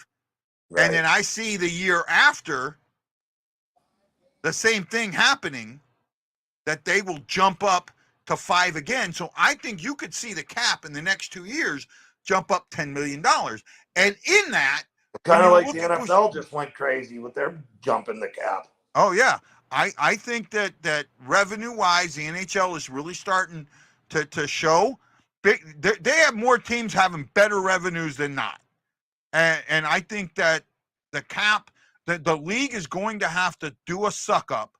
Otherwise, they're going to have teams that only have 17 players on them. They're going to have to do it. There's no way around it. They'll never let that happen. They're going to always... from the time of eternity, it's been a 20-man roster. That's not. Well, I know I upset Lance here, so let's hear it, Lance. What have you upset me about? You haven't upset me. Well, you jumped on so quick after I started talking about the stuff we were talking about, so I figured Lance is mad at me and he's coming on to tell me how wrong I am. No, you already know my opinion and I know yours, and we'll just leave it at that. There's no sense arguing it. Lance, the league has to do it. It's not it's one of those things where you go, if we don't, what is the consequences? And I think the consequences are much worse than not doing it. I think that you forced yourself into doing it. And until they get the situation with Arizona fixed and the situation in Winnipeg fixed, that cap is not going to go up $5 million a year over the next 2 years. I think you may see $5 million over the next 2 years total. No, but I do agree. You're going to have. I do agree with you that these teams are going to have to start doing something. And like I said, if the cap doesn't go up, like I don't think it's going to, 10 million in the next 2 years, if the cap doesn't go up substantially, you're going to see teams that have 2 or 3 high-paid players, teams with a couple guys in that middle range, the 4.5 to 6.5, 7 million, and the rest of these guys are going to be under that $4 million, because that's the only way they can stay afloat if they don't move the cap up. I see teams having 2 lines where the bottom 2 lines where everybody makes less than $1 million. Could be, yeah. It right? Could be. And let me tell you the situation they got going in Winnipeg, because I moved to the States when I was 14. I grew up in Winnipeg. Okay. My parents still live there. Right now they are the lowest average attendance besides Arizona. They got a small building to begin with. It only holds 15,000 and change. Yep. 15,000 and change. They're getting 13,000 on average. They've lost thousands of season ticket holders in the last couple of years just because of what happened to the club there. And now, nobody's a believer yet, even though they're a very good hockey team this year. And if they make a move before Friday, they got the kid Monahan already, but if they make a move before Friday on the back end or another forward, look out. They could push this year. I think the one area that they need more than anything else, and I know this sounds is they need a backup goalie. They need someone. Francois is a great backup goaltender. Is he getting enough games? Is he getting enough games to take the load off of Hellebuck? Yeah, you know what? He's played 25 games, and you got to remember this. Before Vegas went on their run last year, he was their starter before he got injured, and then Hill came in and took over, and the rest is history there. I just, to me, that's been their Achilles heel, is that they've leaned on Hellebuck. So when you get Hellebuck has played too many games in the last. When you get to the playoffs, he's done. He's wasted out. Well, yeah, when you play 65 games, it's not like you read about Glenn Hall playing 400 and whatever consecutive. Yeah, games. We're not playing in 30s and 40s no more. He's played in 55 games already. Who? Hellebuck? It's probably right between 50 or 55. I would think it's somewhere in that range. They won't. Well, no, it couldn't be that high because they've only played in the 60, 65. They've only played 60 games going into, after last night. Well, if the other guy you said's played 25, then Hellebuck hasn't. I'm pretty sure he's played like 25 games with Swap. So, I'd have to look it up, and I'm going to do that right now. But he's a good, he's probably going to be gone at the end of the year. They only got him on a 1-year deal this year, and it was his second go around with the Jets. So you would think that, I don't know, he's probably going to get another job somewhere. Let's see. Hellebuck's number 1. Well, number 2 overall in goals against. Number 1 overall in save percentage. How many games did he play? Wins. It's not saying how many games he played, though, but. Hold on. I'll tell you here in a second.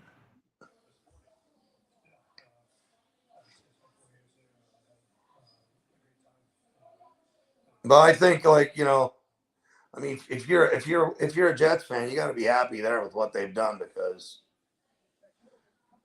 Hellebuck's played 44 games. Okay, see, so it's down from years past then. Yeah. Right. So he's tied 4th in that. Gorgiev's played 50. Saros has played 49. Demko has played 46. Is he going to get traded? Saros, because the kid Askarov in the minors for Nashville is tearing up. He's just tearing the AHL apart. Yeah, having a huge year. But I see Saros getting one more year there, and then them trading him. I don't see him trading him this year. Or getting traded over the summer is probably a smarter option. For them. Darkness, I can't believe you think this is a loss already. I mean, they've played a good game. I don't think they played bad today. Just a bad sequence, and I think they should have challenged it. I think that you could say that because he was in the crease before the puck entered the crease, that he ends up blocking Bennington from getting over and stopping the shot.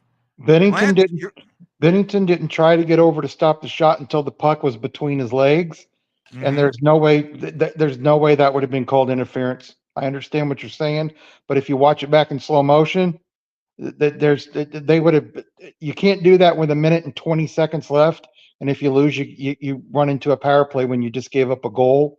If it would have been more clear, then you have to challenge that. But unless you're 100% sure with that amount of time left, you can't challenge it. I really do think they need to go back to that crease rule a little bit, right? If you're in the crease before the puck enters the crease, I think the puck should have to come out of the crease before it goes back in. That you know what I'm saying? The old player rule. enters the crease, if a player is in the crease before the puck enters the crease, either the player or the puck should have to leave the crease before it comes back in. One of the two. Huh? One of the two. One of the two. Yeah. Right? I'd like that. I mean, but Because- I'm an ex-goaltender, so I want to help the goalies out. The thing is, first of all, the crease is supposed to be somewhat of a safety. This is why your goalies are getting hurt. This is why you got goalies getting hurt, because players can go into the crease with no.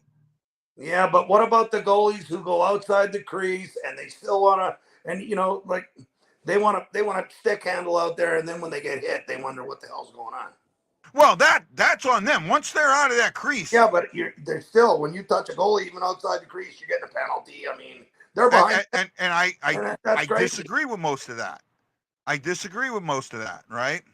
Yeah. I've always saw it as being a goalie. They would have said the Blues player pushed him in also. I'd have to look at it again. I didn't see that as much. Yeah. Chris is right that they'll probably have said that.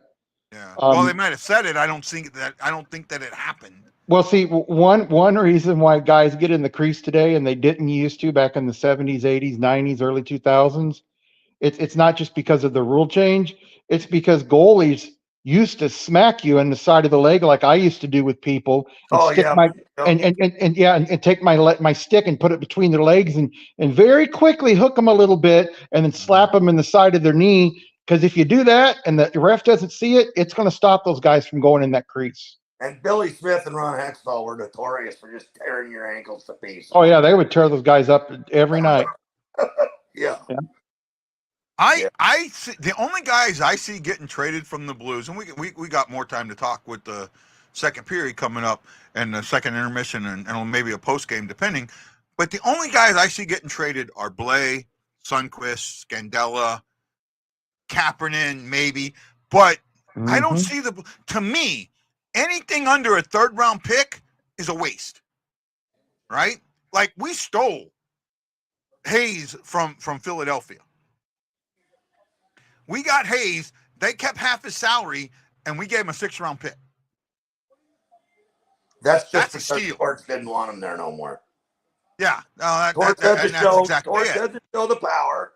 He's going to show his ass. When he don't want somebody there, you're gone. Yeah. Right.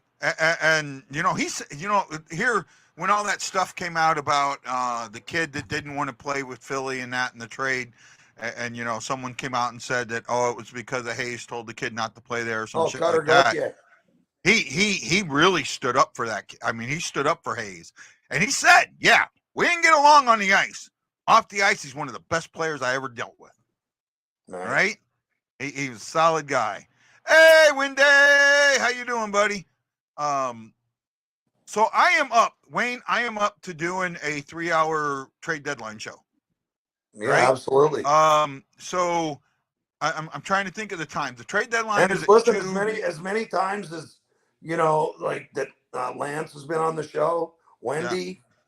Yeah. We should just get all of us in the room, and we should talk some Yep. shop. We talk, I mean, because I'm with it. Lance, are you available Friday afternoon? I'm almost positive I am, but I'll check and get back with you. But I'm almost positive. And Wendy, he knows. Listen, it's always nice when you get guys that know the game of hockey together. Yeah. It'll be good. It'll be nice to do a show like that for sure. Yeah, I mean, so 2:00 Central Time is 11 my time until this weekend. So that would be 9 a.m. Show about 9 a.m. your time. Yeah, 9 a.m. We could go from 9 to noon. I could do that. I'm good for that. Sorry, I'm laughing. I'm laughing at Chris Shockey's responses about a goalie friend of his hit a kid in the leg and broke his leg, and then he put the Reaper on his goalie stick on his mask after that. That's great. But he broke a kid's leg for being. Another thing you don't see anymore, and I used to do it. If a guy got in my crease, I pushed him out. Oh, I gave him the blocker shot. Yeah, he was not going to be in that crease very long. Yeah. Back then there was only one. Hey, back then there was only one ref. Yep. And one Linesman. Yep. hockey. So Yep. you just took a quick peek and gave Yep. the blocker in the back of the neck real fast when they're in the Yeah. crease. Yeah. And you may not get to do it when he's there the first time, but if he comes back around that second time and that linesman or that ref isn't looking, yeah, I never look to hurt anybody, but I wanted them to know, hey, this area here My is mine, area. and you're not going to get in there. No. You're 100% correct, though, about that.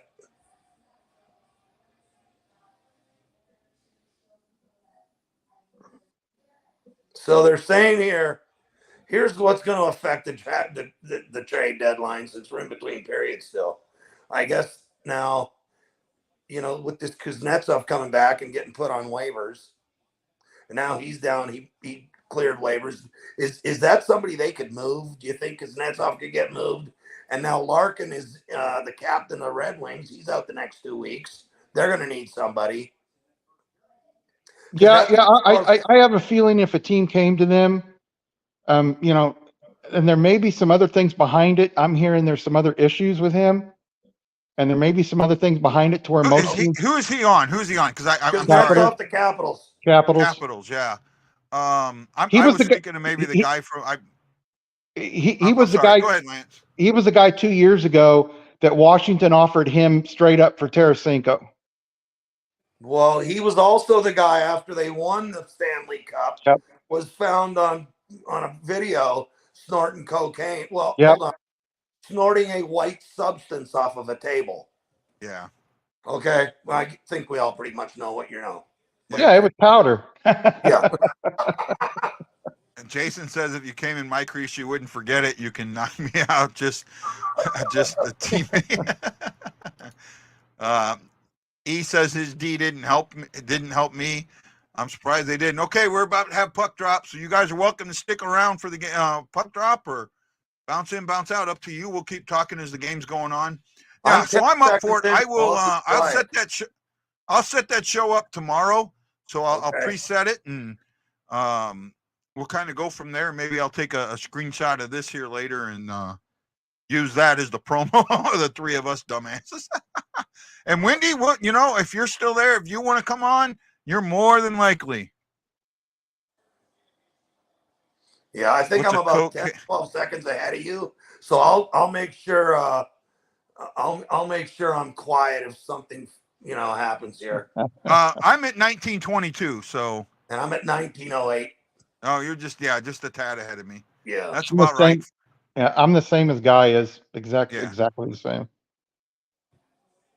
So I'm going to pause mine for 11 seconds.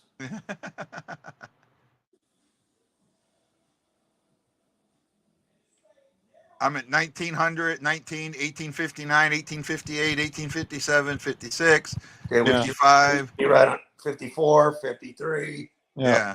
Okay, so we're all the same now then. There we go. But, and what's the chance? Well, Saad's got such a big contract, they're not going to be able to move him. No, they can't. He's got a pretty solid no trade clause. I don't think he's going anywhere. Right. Saad's not making that much. No, he's a $3 million guy, I think. No, he's 4.5. Okay, 4.5. I thought he was at like 5 or 5.5. No, he's either at 4 or 4.5. 4.5, and he's got 2 more years after this year. Yep. And he's got full no trade until 25-26. You know what? And the last year he submits a 12-team no trade list. Armstrong has made mistakes on those no trade clause deals. That one I think is his worst one. I would have never given Brandon Saad based on his history with Chicago and with Colorado on how he shows up some nights and then other nights you don't even know he's on the ice. Well, that was the biggest problem I had with him when he was in Chicago. Because one night he could look like a superstar, and the next night he looked like a guy who was undrafted. Yeah. Or the next night he looked like you didn't even know if you asked yourself, was Brandon Saad in the game tonight? Right. Right. Was he even playing? Yeah. Yeah. And he did the same thing in Colorado. He did, most certainly did. And now he's doing the same thing in St. Louis. Yeah, and Wendy said it. He warned me about it, and I was like, I didn't agree with him, but I was wrong. No, Saad. See, but there's people that complain about the no trades that Pareko, Falk, Letty, and Krug got, I don't have a problem with any of them, to be honest with you. I don't either. I don't, right? I know there was a defenseman on Philly that they were trying to trade Krug for, and I can't remember what his name is, Sobakov, something like that. I think they traded him. Traded him. Provorov when he got traded to Columbus. No, not Provorov. It was started with an S. I know it started with an S. I don't remember. Dang certain it started with an S. Was it Morgan Frost? I think I ended up thinking they traded him already, but Gostisbehere got traded. Who? Gostisbehere. I can't hear you. Let me see here. Go ahead, buddy. No, go ahead. Right. You got it. Gostisbehere got traded. Sanheim. Oh, Yeah, it was Sanheim. Yeah. Right? Guy, you were talking about the Blues players that might be traded. I think the only guy that might be, listen, Sammy Blais is only here because of Berube. That's the only reason he's back here. After the Rangers had him for about 2 months, they tried to put him in with deals and tried to get picked, like even a 4th, 5th round pick for him. They couldn't get it. Yep. They were happy to get rid of him when the Blues took him back. I think one of the only players that might get traded is Buchnevich maybe, but man, they're going to have to way overpay. That's why I don't see it until next year. Yeah. And I think a team that's looking for a guy that works hard and can give him some grit in the playoffs, maybe you might get Sundqvist, but what are you going to get for Sundqvist? Third. You're going to get a 4th round draft pick. That's what I'm thinking, 4th or 5th. But you know what? They're not going to re-sign him, so you may as well get a 4th or 5th for him. Wendy says he thinks the Blackhawks and Bruins have a trade brewing. I'd heard something about that earlier, yeah. Sonny's only here because of Berube. Also, that's true. That's exactly what I said. the other one for me is Scandella. I think Scandella goes to a team that needs, wants to solidify their defense with the back end. with the stay-at-home defenseman that's physical and can get you some points here and there, but fights tough on the puck. Yep. I could see Scandella getting traded. I could see a third. I could see a third to a second for Scandella. You won't get a 2nd round pick for him. Let's put it this way: if I was a GM, I wouldn't give a 2nd round pick for Marco Scandella. I'd be iffy about giving a 3rd round pick for him, but I would say 3rd or 4th. Yeah. But you know how it goes, guys. If a team gets desperate enough and they need somebody as a 4th or 5th, they'll overpay for him. Oh, you ain't lying. Just so they don't go somewhere else and help the other clubs you may face in the playoffs. Mm-hmm. Because at that point, you got to have a guy. It doesn't matter. That's why someone's going to overpay for Tarasenko. That's why I think that he'll. Now, here's my thing. Well, they're saying he go to the West? Does he go to the West or does he stay in the East? I think he goes to the West. I don't think that he's enjoyed playing in the East as everybody makes it out to be. Yeah, but here, since the Rangers have lost Wheeler for the year and Philip Cheadle for the year, all of a sudden now they're saying that he may end up going back to the Rangers. There's a lot of remember that. You remember what Wendy's talking about? Yep. Lance, I remember. Wayne, you may not know this one, Wayne. Okay. Oh, you know why I won't forget it? I had just had my prostate taken out and was laying in bed, and when you were going on, I was laughing and it was hurting. It was hilarious, but it was hurting. I may have to see if I can find that real quick. Let me. You know what? You're pretty white there, buddy. Because also the Rangers are actually looking at Buchnevich again. Yes. That's the other chatter. And that's the one that I don't think they have enough to pay for. I don't think they do either. No. I mean, but they need help. They need top 6 guys. Yeah, they do. At least one top 6 and a bottom, one bottom 6 guy, because Wheeler was having a good year for them. Yeah. And Cheadle, before he got hurt, he was coming out like, you know, it was. Ooh, he was going to have Who to do take. you think Tarasenko goes to Colorado? Oh, I don't. Oh, I don't know if he goes to Colorado. I think he despises Colorado. He could. Here you go, Wayne. You ready? You're going to get the privilege of this. Okay. Here we go. Right? Here's another one. Oh my God, Scandella's the worst fucking defenseman, and I'm sorry, I'm going off. I'm pissed. I'm so sick and tired of you. Scandella's so fucking bad. He can't play worth a shit.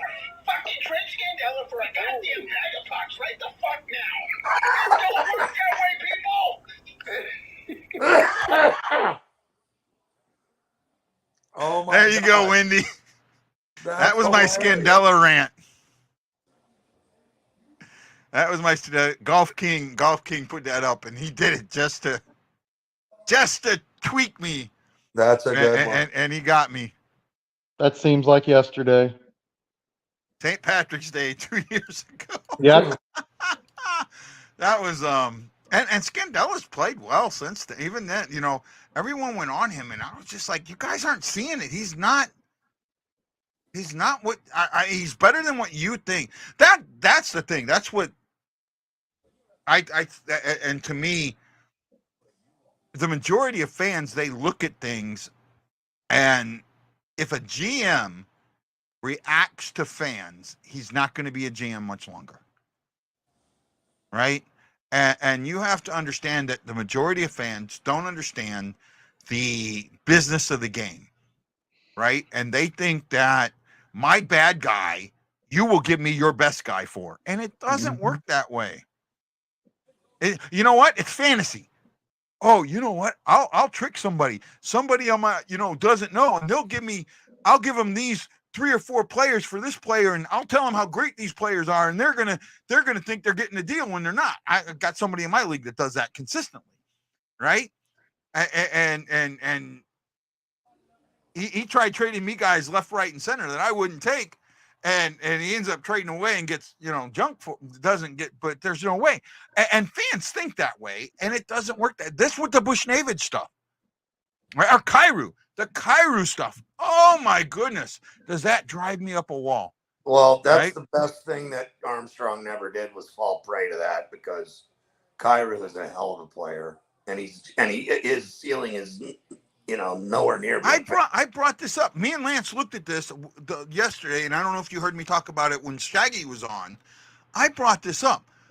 Kyrou and Thomas, they have the exact same contract. They're the 57th and 58th best contracts in the league. Kyrou right now is playing at around the 74th, 75th position in points, right? Thomas is like in the 20s. Thomas is outplaying his contract. Kyrou is actually right there. The guy that's getting 74th place money is Quinn Hughes, and he's only getting about $300,000 less. It's not like if it wasn't so, Kyrou started off on such a slow foot.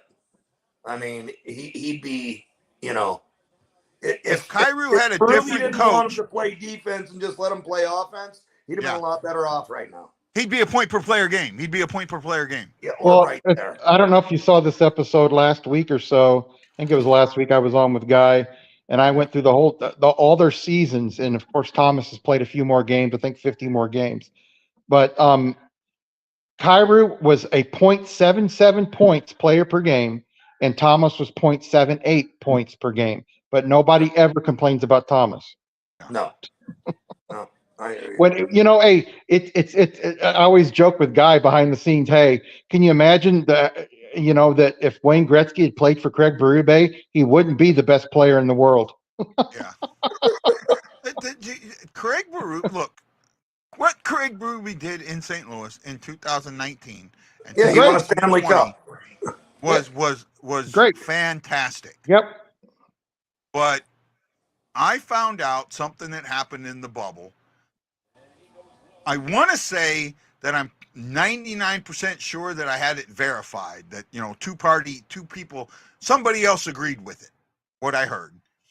And it was enough. It's the reason why they lost in the bubble when they were one of the best teams in the league. Yep. And the other part of there was a second reason to it was Bennington.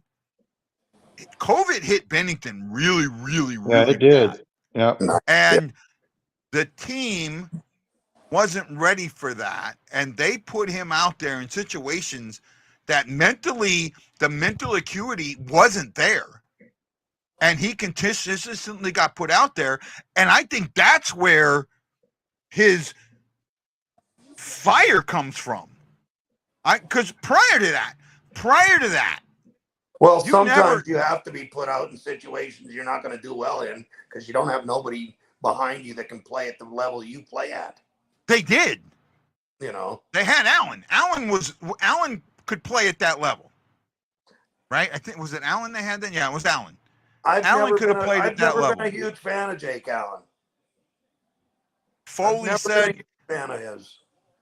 Hockey Bob is an absolute jackass, and he's an idiot. If you're trading Kyrou and Parayko, you are killing yourself. Killing yourself. Well, you better be getting some damn good return on that if you do that, you know, and not for prospects. You need now ready players with much talent, if not more. Well, and again, if you're saying that, you're not understanding the salary cap because it's dollar in, dollar out. Well, guys, Over 3/4 of the team are at the cap, within $1 million of the cap or over. it's the same thing. The fans, I call it the Toronto Maple Leaf fan syndrome. Yeah. Any player that's available, any player that might help them out, they think, or any player that they want to trade, that they can just get rid of them, and they put out these rumors and put out these trade proposals, and they never consider the salary cap. None of them do. Never. No. And look at Toronto's good, but until they get some back end help, I mean, they're getting spanked tonight. They're down 3-0 right now. And what have I been saying the last 3 years of Toronto? Their goaltending isn't good enough, and their defense isn't good enough. Exactly. That's where they need the help the most. They got all the offensive power in the world up front, but they have no defense. Well, Blues are going on a power play. Oh, he's pissed. But yeah, he's in the box. Yeah. I was pretty sure I saw either was it a hook or a trip. Interference. I thought hook or trip. So does 55 talk to Bouwmeester for advice? I heard he does. I could see it. I wouldn't. I mean, they were kind of close. I do remember that. I think he used to a lot. I don't think he does much anymore. Yeah. Well, this one I agree. This I agree with. I could see that. I was going to say something, but you guys were talking. Could Scandella go to Toronto? I could see that. I could absolutely see that. Here's the only problem is there's not many guys except the top guys that I would want from Toronto, and they've got a couple prospects. Mm-hmm. But I mean, how many more prospects do you need? I take. You know what? Here's the thing: with Toronto and a defenseman, they would overpay. You would get your second or first for Scandella. But they have publicly already said their top 2 prospects. I just read their names the other day, and they said there is no way. No way in hell they're parting with either of those guys. I think one of them, his name is Robertson, and I can't think of his first name. Well, Nick Robertson's on the big league. You know, he's playing in Toronto now. Oh, is he up there? That's Jason Robertson's brother. Yeah, I know that. Yeah. And he's up there. I know they're not going to trade Matthew Nyes. No. Okay, but the 2 prospects they got down playing for the Marlies, they've straight out said those guys are definitely off limits. They're not, you know, they'd rather stand pat with where they're at than get rid of those guys. Well, you know, they've made so many trade deadline deals the last 2 or 3 years. Do they have many high picks left in the next 3 or 4 years? They can't have one, you know, I mean. No. I'll tell you, give me a second. I don't think they have many in the next second, and I will tell you. What did they give up for Giordano? A second? I think they gave it. Okay, here you go. You ready? Yeah. This year they have a first. They have the Islanders third. They have a fourth. They have 3 picks in the fifth, but one of them is conditional, and then they have 2 picks in the 7th. Next year, 2025, they have 2 picks In the 5th round, one is conditional. They have a Yep. 6th and the 7th. Yep. In 26, they have all their picks but the 2nd round pick. So they have more than what I thought. Yeah, but that's Really, still not a lot. But the year that, like, the only year they're really screwed is next year with not a pick till the 5th round. They have a 1st round pick in this year's draft. You said a 3rd and a couple 5ths. Yeah. No, What their but you their don't have third a, is you the don't have a Islanders till the pick. 5th round. They don't have they don't have anything high enough. The only thing, the best pick that they've got to maybe trade is the Chicago pick, but that could go away, right? This was the trade on February of 23rd. If McCabe plays in less than 50% of Toronto's 2023 playoff games or less than 25% of Toronto's 23-24 regular season games, Chicago will transfer their 2025 third round pick instead of their 2025 fifth round pick. Well, I don't know what's happened with that, but there's a chance that pick's going to go away. It's going to go away. Because McCabe's playing because Yeah, it's gone. Actually, no, it has gone away because it's showing as a 5th Yep. round pick now. Yep, it's gone. Oh. Yeah. Yeah. Wow.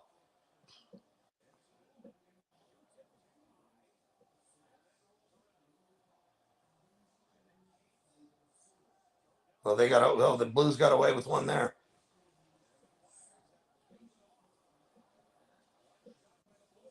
Oh, you must be ahead of me again. Where are you at? 7:52. 4 seconds left in the power play.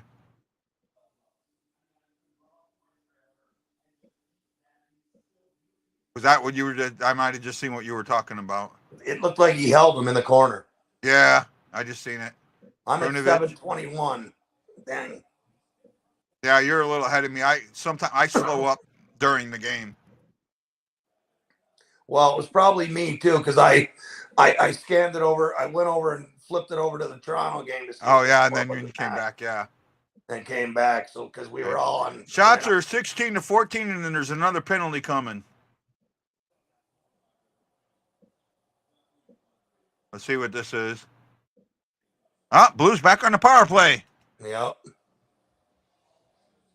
Well, they've got to connect. They've got to hit the back of the net with one of these power plays here. Oh yeah, absolutely. Because in the last few games that I've watched the Blues playing out, their power play starting to do the old. Yeah, it's starting to fall. Well, I think that this is now. If you want to know what the Blues need, the one thing that I can sit there and say, yes, we need this, is a one-timer on the power play. That is the one thing There's a lot of clubs that need that. Right? That's the one thing right now that I think that the Blues are missing. Because I watched that last power play, and they were passing. And yes, they're trying to find the open lane, but in all of that, you still got to find the power play. You still got to get a one-timer at some point, and they don't have anybody to take the one-timer. The thing is, Guy, it's a lost art throughout the NHL. Very few guys do it. Tarasenko does it well. Ovechkin's always done it well. Yeah. It's just not, and I don't know why it's not used. That was one of Brett Hall's biggest things that he did well was that one-timer. Well, right now the Flyers are making the Blues look bad on this power play. Well, I think the Blues. I think it's a combination of both. Like their power play was looking so good for about 6 weeks. Yeah. And then, I mean, it's gotten better, but it still has so many. I mean, I don't understand. It's neutral zone. You look at this in the neutral zone. Nobody is supporting Neighbors when he comes in the neutral zone, and they're able to get it around the boards and out. This is the neutral zone is more a factor in their power play than anything else, right? If you can't get the puck into the zone, you're just eating time, right? And then when you get it in the zone, you've got to be able to set that up. And if you can't set it up because you didn't get it in the zone good to begin with, right? You're just eating time. Oh, right there. He should have had that. Pressure on this one. They're getting pressure here. Yeah.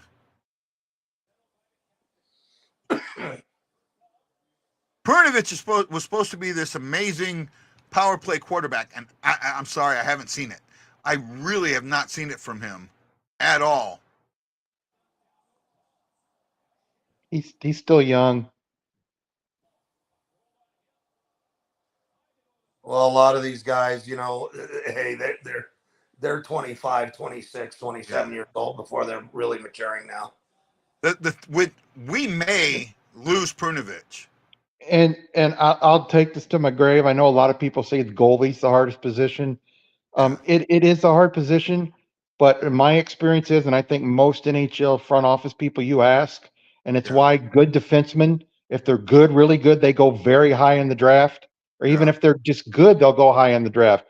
The defensive position, whether it's right or left, is the hardest position to learn, to go from juniors, to go from college, to go from the AHL. It is the hardest position to learn. I can see that. Here's a good one. We all know that in baseball, the hardest skill. Oh, what a save by Bennington. The hardest skill is oh, come on. Go. Oh, here we go. Did we score? Yep. Yeah, there we go. Kevin Hayes. Hey, he didn't mean to. Hayes didn't mean to, but made It looked like You're he lost fine, control of the Michael. puck there. I'm behind, and that's on me. I haven't had a chance to reset. I can now. There we go. 1-1. We needed that with 4:13 to go in the second. The hardest thing to do in baseball is hit a baseball. We all know that, right? I think the hardest thing to do in basketball, is the three-point shot, right? I think the three-point shot, you could probably argue with me a little bit, but I think the way the teams are playing nowadays is just to play defense. Yeah, everybody's scoring 112, 20, 18, 6, 118 every game. It's like these NBA players today, if they played back in the 80s with Dr. J and Larry Bird, there's no way they would be as good because nobody plays defense anymore. Nobody plays defense. Nobody. I tell people, guys like Magic Johnson and Dr. J and Clyde Drexler and those guys from Houston, they would tear this league up today. Yeah. So back to and in football, I think probably the hardest thing is alignment, right? One of the hardest things to do is alignment because you just so many things going on. Maybe center. I've heard center. What is the hardest thing to do in hockey?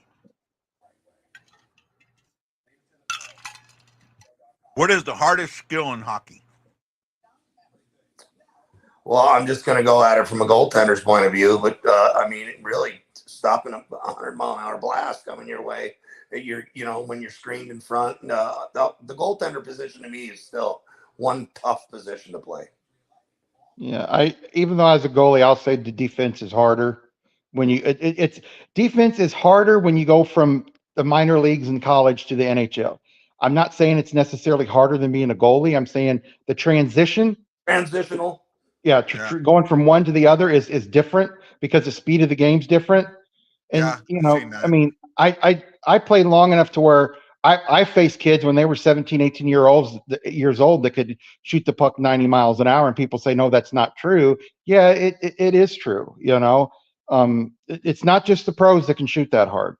No, I played against some, guys who went and played in the NHL. Reed Larson, he was a defenseman for the Detroit Red Wings. Yep. I grew up in Winnipeg. I played against Ed Balfour, who grew up in Manitoba. Yeah. Defense is not an easy position either. Yeah. For playing me, offense is always easy. Yeah. I have a skill. The skill that I think might be the hardest in the NHL, and I'm probably going to get chopped up for this, but I think it's face-offs, right? And the reason that I say face-offs is if you really look at it, the league average is less than 50%, right? You have a few guys that are like way up there, but you have more guys that are under. Yeah, there's a lot of guys in the 50 to 54%. Yeah. If you're in the 70s. And those guys that aren't around 50%, those are the guys that have practiced it for years, that have been made something that's important to them, and they've practiced it since they were midgets. Here we go. Oh, Butchie. I thought he had it. I'm at 325, by the way. Am I closer to you there, Wayne? I'm 345. So let me Yeah. just. No, you're fine. at- Don't change it. You're I'm good. at 335. Okay. I'm at 320. I'm sitting at 320 right now. So then I'm ahead. Oh yeah, you're ahead of me then. Heck, I can. Yeah. But I will probably. Oh, I thought she took the shot too early there. Kairu passed. Yeah, he should have one time that instead of cradling it a little bit.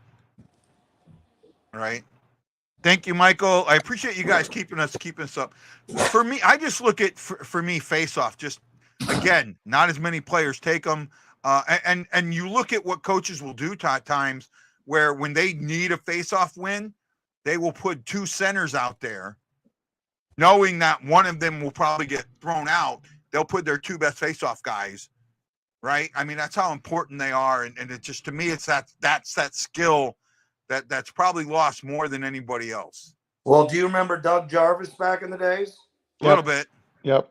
The guy was 80 plus every year. Anytime Montreal needed a face-off taken, Doug Jarvis was on the ice. Every time, late in games, and that's all he'd be on. He'd win the face-off, go right to the bench. And the casual hockey fans never heard of him, but he was Did he very, lose the very blade, good. or did he take an injury? I think he took an injury. I think he took a shot off the knee or something. I couldn't see what he took, Seller, but he's not putting any weight on. He can't skate on his left leg. Yeah, he can't. He can't put any weight on his left leg at all. Oh, Nick Sealer, yeah. Oh, right. Tim, if you're talking, oh yeah, he took that Colton Parayko right off the skate. Whoa! Right off the skate. Oh wow. Yeah, right on the ankle. Right on his ankle. He could not get up. Yeah, and I'll tell you, Parayko, he's got a heavy shot. Oh yeah. He does have a heavy Not just a hard shot, he has a heavy shot. Yeah. When you speak old school guy, somebody that I can remember, and I don't remember his numbers per se, but I know that when you needed a face-off win, he was the guy you put out there was Oates. Oh, sure. Adam, yeah. He was another automatic, same type of thing. Yeah. Late games in your own zone, he was taking, it didn't matter what team he was playing for. Yeah. Another guy that was good at it, at least while he was with the Blues, was Turgeon. Turgeon was pretty good at the face-off. Garrett Turgeon was I have heard a rumor about someone the Blues might be interviewing as coach, and I can't put it out. But there is a huh? Why not put it out there? No, because I was asked not to, and I can't. Understood. And not only that, it's more based on a question that wasn't answered than the question that was answered. But there is a former player that I think the Blues are looking at as a possible head coach. Well, hopefully it's not the guy we were just talking about, because he definitely has no coaching in his resume whatsoever. In my personal opinion, they need to go outside of the organization. This one is outside it is, but it isn't. Yeah, I'd still go no. This person is not in the organization now, but at one time was. Yeah, I'm not down with that. I will say this. Look, if he was to come back and they was to reinstate him, he did some, bad things. That's not who I'm talking about. No, Quenneville? Yeah, it's not Quenneville. No, I'm just saying. No, that's not Quenneville. Where I'm going with it is, Quenneville is a hell of a coach. Everywhere he's coached, he's done a damn good job. If you look, I put the name in your private chats in the private chat. You can see it there. Do not repeat it. Do not push that on. No, I say no to that. Yeah. We can talk about it offline. Yeah, I like the guy. Yeah, I think he's a good guy.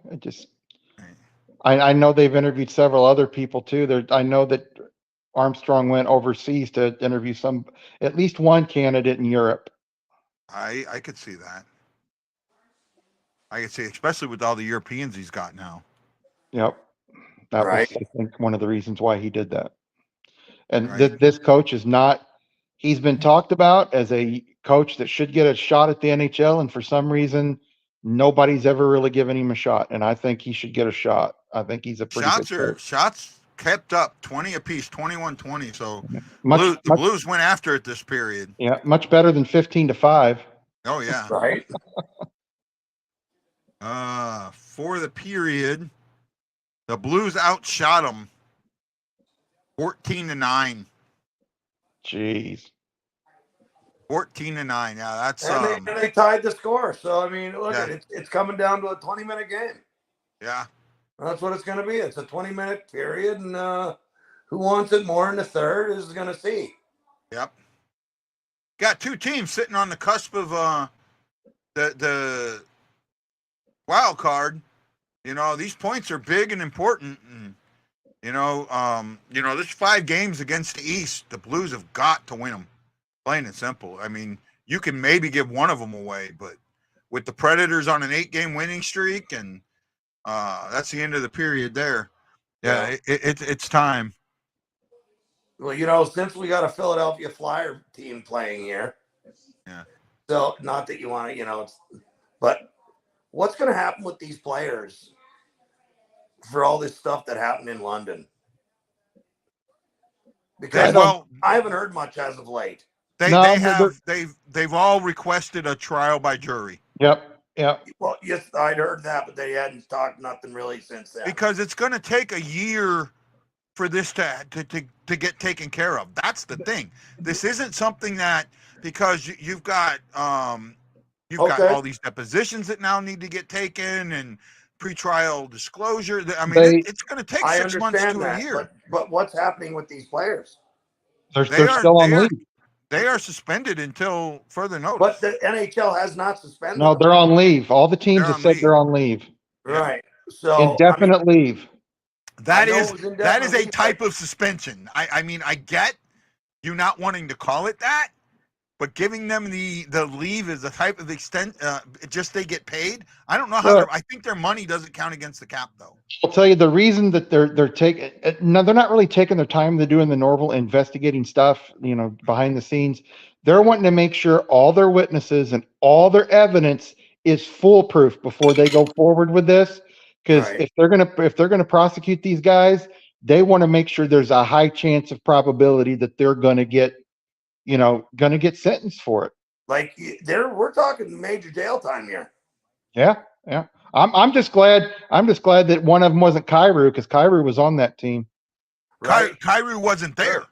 No, I know he wasn't there, but I'm saying he was part of that team. Well, Kyrou and Thomas, one of the two, I think it was Thomas.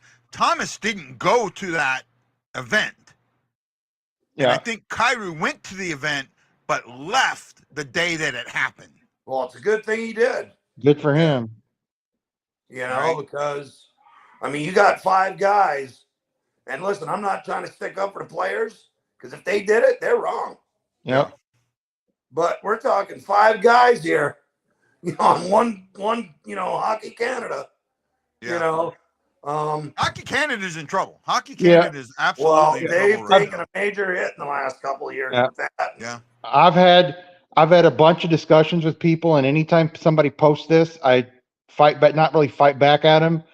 They say hockey as a whole has a problem because of what happened in 2018. No, hockey as a whole doesn't have a problem. Right. It's got nothing to do with hockey. These young men, if they did bad choices.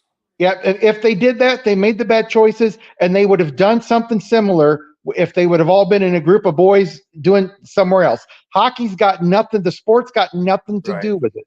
Yeah, I'm gonna disagree a little bit. It doesn't. There is a culture. There is a culture that has been cultivated over many, many decades, and that culture had a lot to do with this incident, in my mind. And Guy, you get that in and I'm not. Hold on, and I am not absolving them of anything. No, I'm just saying that's the world. You've got groups of guys doing what they supposedly did all the time. It's Whether it's baseball, whether it's sports, whether it's businesses. This has happened to doctors, lawyers. Yeah, doctors, lawyers. Okay, but what we're missing is, look at what happened with Chicago. What happened with Chicago is the same thing in a way with this. It was, when it was brought up, the mood was, we don't have time to deal with this. We're not going to deal with it. That was the organization's issue, not any of the NHL's when this issue. was first brought up, and it wasn't brought up weeks and months later, it was brought up originally and pushed to the side. But here's was the not thing. investigated. It was not investigated when it was first brought up. That's fine. But here's the thing. It's like saying, oh, and, if it happens 2 or 3 times with I don't know, let's just say something like a car dealership. Let's say you've got these group of guys that are doing something to women that work at the car dealership. You can't go out, and it happens 2 or 3 times, let's say, in a year or 2 or 4 years or 5 years or 10 years. You can't say, oh, the automotive industry has a problem. You can't say that. I understand where you're coming from, but there is a, well, here I'm going to tell you from my experience. Lance, you got to look at Lance. You got to stop. You got to stop and take a look at what's happened in junior hockey with the coaches. Yeah, but guys, and that's not isolated incidents. It's actually, I remember, I think it was in, I forget whose it was, book, Dio Fleury's book, that what happens in the incidence of it happening is higher than the average, higher than the mean, right? It happens at a higher amount. Well, I can tell you this and right that's now. A cultural problem. I can tell you this right now. In all the games that I played, and I could have went to D1. I got the D1 scholarship offers, so I was pretty good. Would I have made it to the NHL? I don't know if I was good enough. Yeah. But none of the guys I hung around with on any of my teams, I never heard it mentioned once. Not once. Did you play Canadian junior hockey? I played in Canada a bunch of times. Okay, that's not what I asked. I asked, did you play Canadian junior hockey? Did you play for one of those junior teams up there in the Q, or all of those leagues, that Canadian league? Did you play in any of that? Were you part of any of that? No, but I can tell you right now, I was close to guys who did do that. And those guys would never do anything like that. But that, Lance, you're missing what I'm getting. No, I'm not missing what you're getting. You're saying the culture in junior hockey and all of junior hockey is bad in Canada, and it's not. I'm talking about the sexual assaults.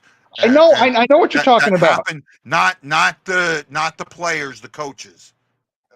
I'm talking about the coaches, and it's that they have determined that it happened for a long period of time at a higher level than the average. I'm going to tell you right now, and maybe I'm just a different guy and I'm built different. Yeah. If any coach I'd ever had would approach me in that manner, I don't care if I was off the team. I don't care whatever the hell happened to me. He wouldn't do it again. I'll put it that way. And I understand. I know Theo Fleury in his book. I know what you were saying, Guy. Yeah. And I think he was talking about, because it was one guy who abused him, who abused Sheldon Kennedy, and numerous other players. It wasn't multiple coaches. This was one guy. He talked about one, but there were multiple coaches that there's other eventually in other leagues, everything like that. It's happened all over the place. Yeah. And do you remember the rock group Warrant, Guy? Yeah. Their lead singer, Janie Lane? Yeah. That happened to him coming up in music. And he said it happened to several other people. I wouldn't say the music industry has that problem. Oh, the music industry has a huge problem. No, but Guy, you can't say it. Hollywood music industry and acting and all of that. Oh my goodness, that's where the Me Too movement's coming from. That's where the cancel culture's coming. That's where all of that stuff's coming from. It's from Hollywood. Yes, there is a huge cultural issue there. But what you're saying is when you come out and say Junior hockey in Canada has this problem. You are lumping everybody into that. You can't say that. And you understand? It's like, okay, it's Guy, and I know this is going to hurt your feelings, and I don't mean it to hurt your feelings in any way, okay? People used to always tell me, if you're in the Navy, you're gay, you're a homosexual. The Navy has a huge problem with homosexuality, and then all the armed forces does. I would never say that because I know it probably happens, but it doesn't mean it happens everywhere. Well, I And would just I say hope this. I hope I didn't upset you, Guy, but I no, was you just didn't trying. upset or offend me, but I'm telling you that the Navy has the reason the Navy's culture was so messed up that it created a lot of those incidents and problems. And in fact, now that they have opened up to it, they have found that the rates have dropped. The rates have dropped because the culture changed. I will say this. Go ahead. It doesn't matter where you're at. And we were just, like you were saying, movies, hockey, football, whatever it may be. I think any time that you have a person who has power, they prey on younger people who are up and coming, who almost know they pretty much got to do what they got to do. Yeah. Get that next break.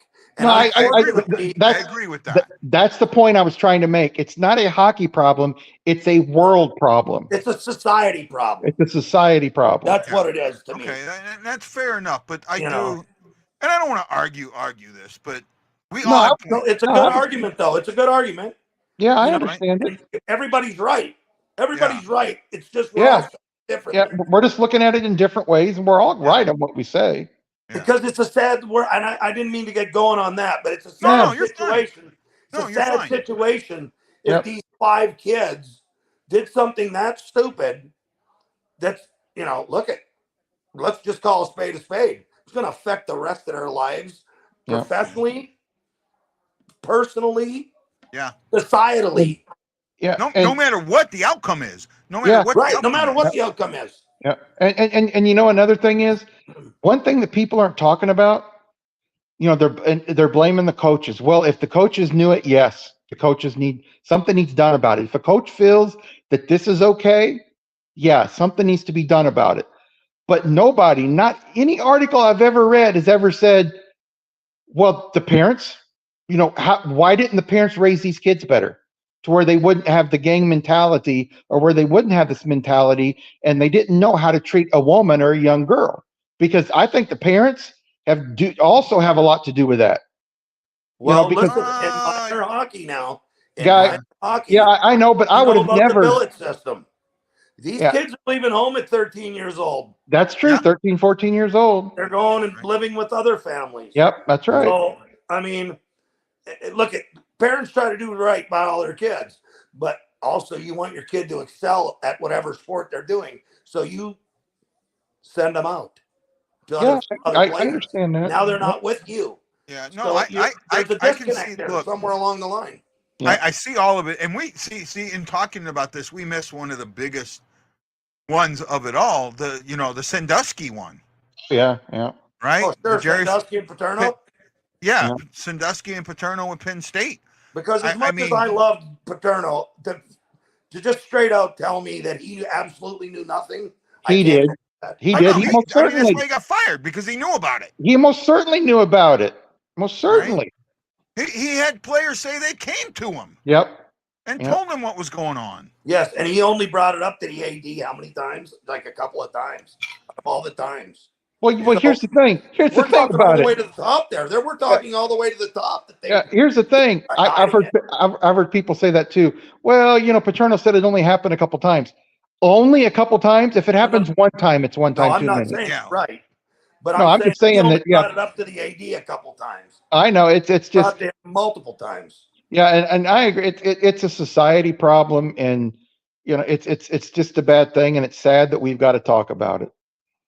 Right, because unfortunately, with sports, everything gets magnetized. Oh yeah, it does, and it does, and so I look at for me, like I look at Ray Lewis, right? And Sure. I can't look there's at another one. I Right. can't look at Ray Lewis when he gets like all these, things about him and Yep. people talk about how great he was. I can't look at Ray Lewis and go, Yep. how can you see him for anything but what he is a murderer? He killed somebody. He most certainly did. See, and I've heard No people. different than O.J. Simpson. Yeah, I've heard people say, "Well, you can love him as a football player, but dislike him or any kind of player because they did this in private." No, I look at somebody as a whole person, and I'm with Guy. I think Ray Lewis was a good player, but as a person, I wouldn't want to be around him. Yeah. No, I wouldn't hang out with him. That's for sure. Oh, hell no. It's a tough situation no matter which Yep. way you cut it. Yep. Right.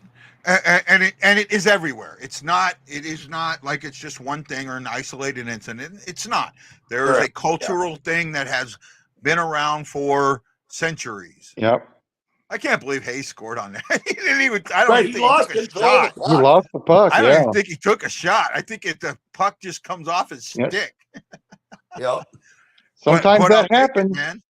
Sometimes it Shots happens. that way. are 21-20 in favor of Philadelphia, but St. Louis won that 14-10 in that period.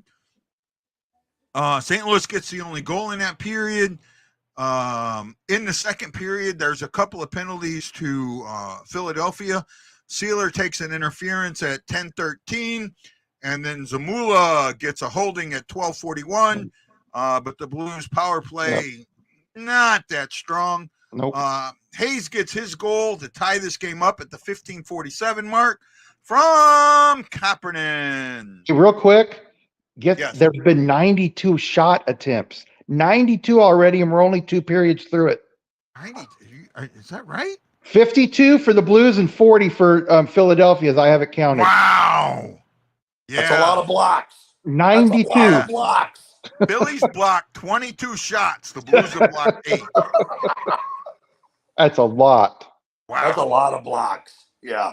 Right? Yeah. Right? St. Louis has missed the net 10 times. Phillies missed it 8. But that's that right there. That stat there kind of shows what's happening with the Blues. The quality of their shots is not very high, because for them to take 52 attempts but be under 50% getting to the net, where Philly has taken 40 attempts, but they're over 50% getting to the nets. That's a huge thing that needs to be worked on or taken care of. And this is that fan mentality of shoot the puck, shoot the puck, shoot the puck. Shoot the puck into a block is not shooting the puck. You got to find those open lanes.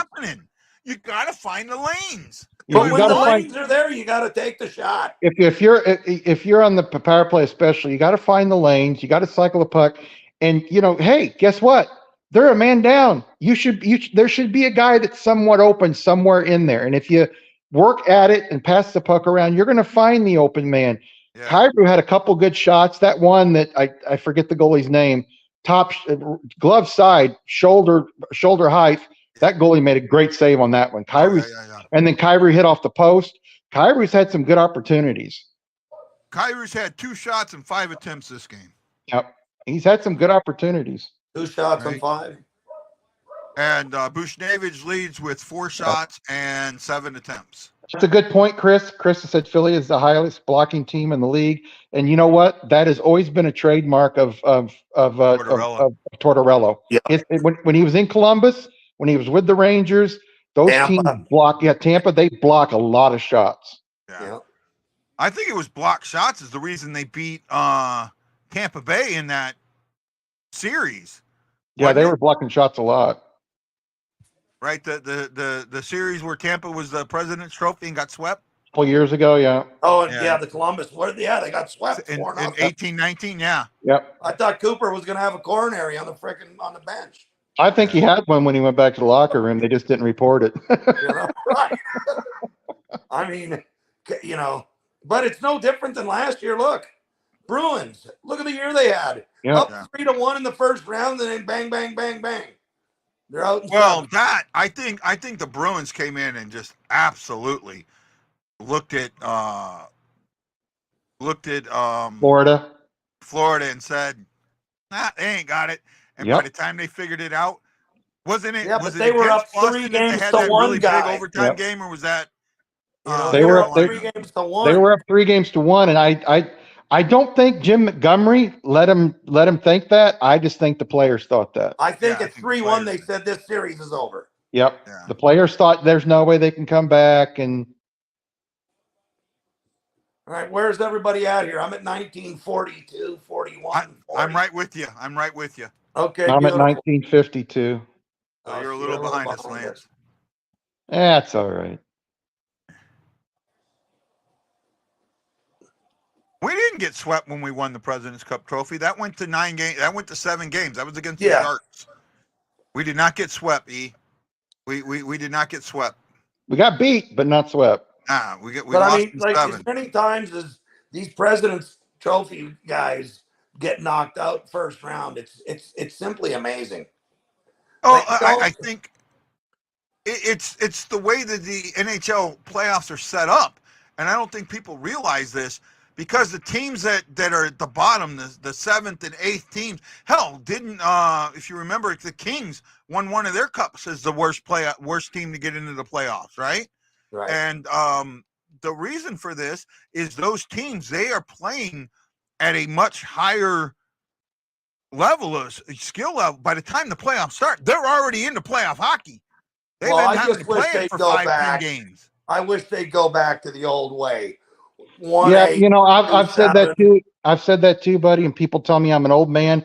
I said they Go need back to what? they need to take the top 16 teams out of both conferences, and those are the teams that make it.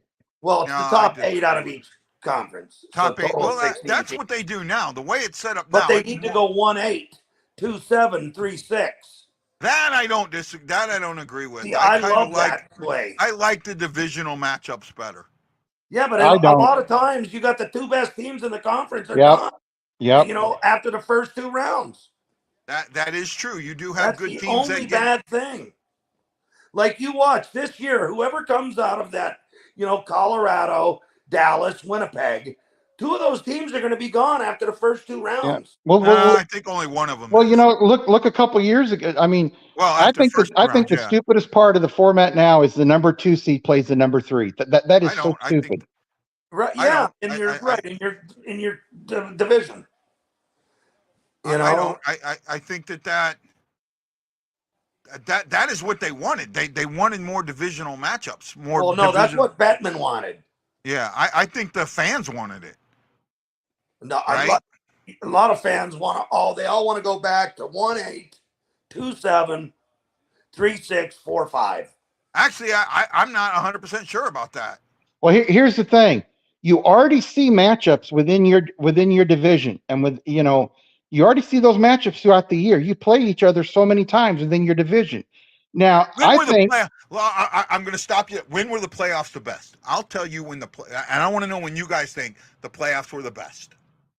When were the playoffs the best? I think I've already said it. When? When it was 1-8, 2-7, so on and so forth. I would agree with that. The 1-8, 2-7, I'm going to 3-6, throw. 4-5. I'm going to throw the monkey wrench. I'm going to throw the monkey wrench into you. You know when the playoffs were the best? When you had 4 divisions and 20 teams, and you had 1 play 4, 2 play 3, and it was divisional only until you got to the conference finals. That is when the playoffs were the best. When you had playoff divisional matchups, that's where rivalries got created. That's where heavy hockey got played. This is where you had Chicago and St. Louis and Toronto and Detroit. In that division, I'm sorry. In the 80s and 90s, when it was before expansion, that's when the playoffs were the best. But you only had 20 teams in the league.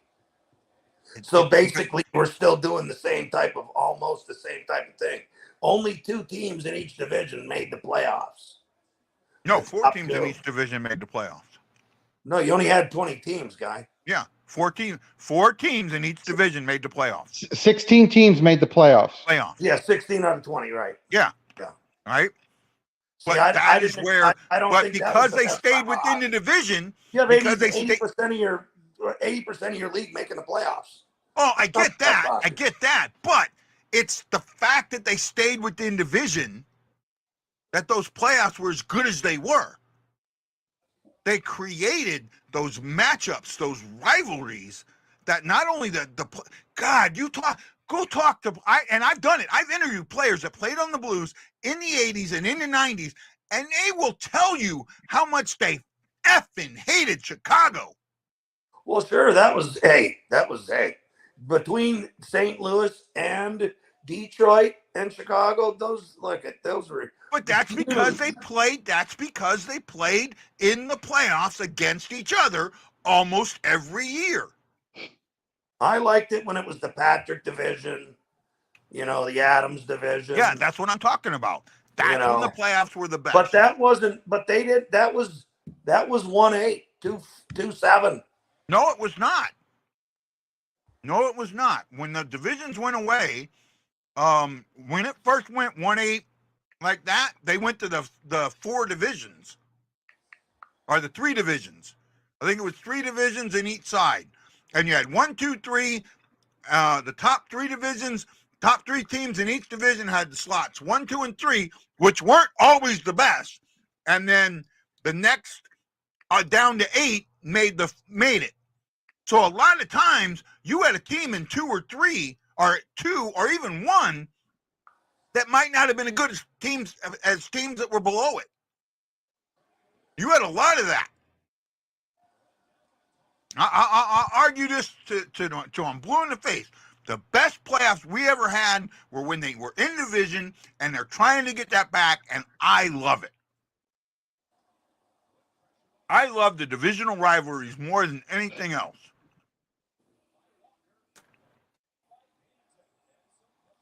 Oop, they're getting feisty. I got to get some ice. I'll be right back. You guys talk while I'm gone.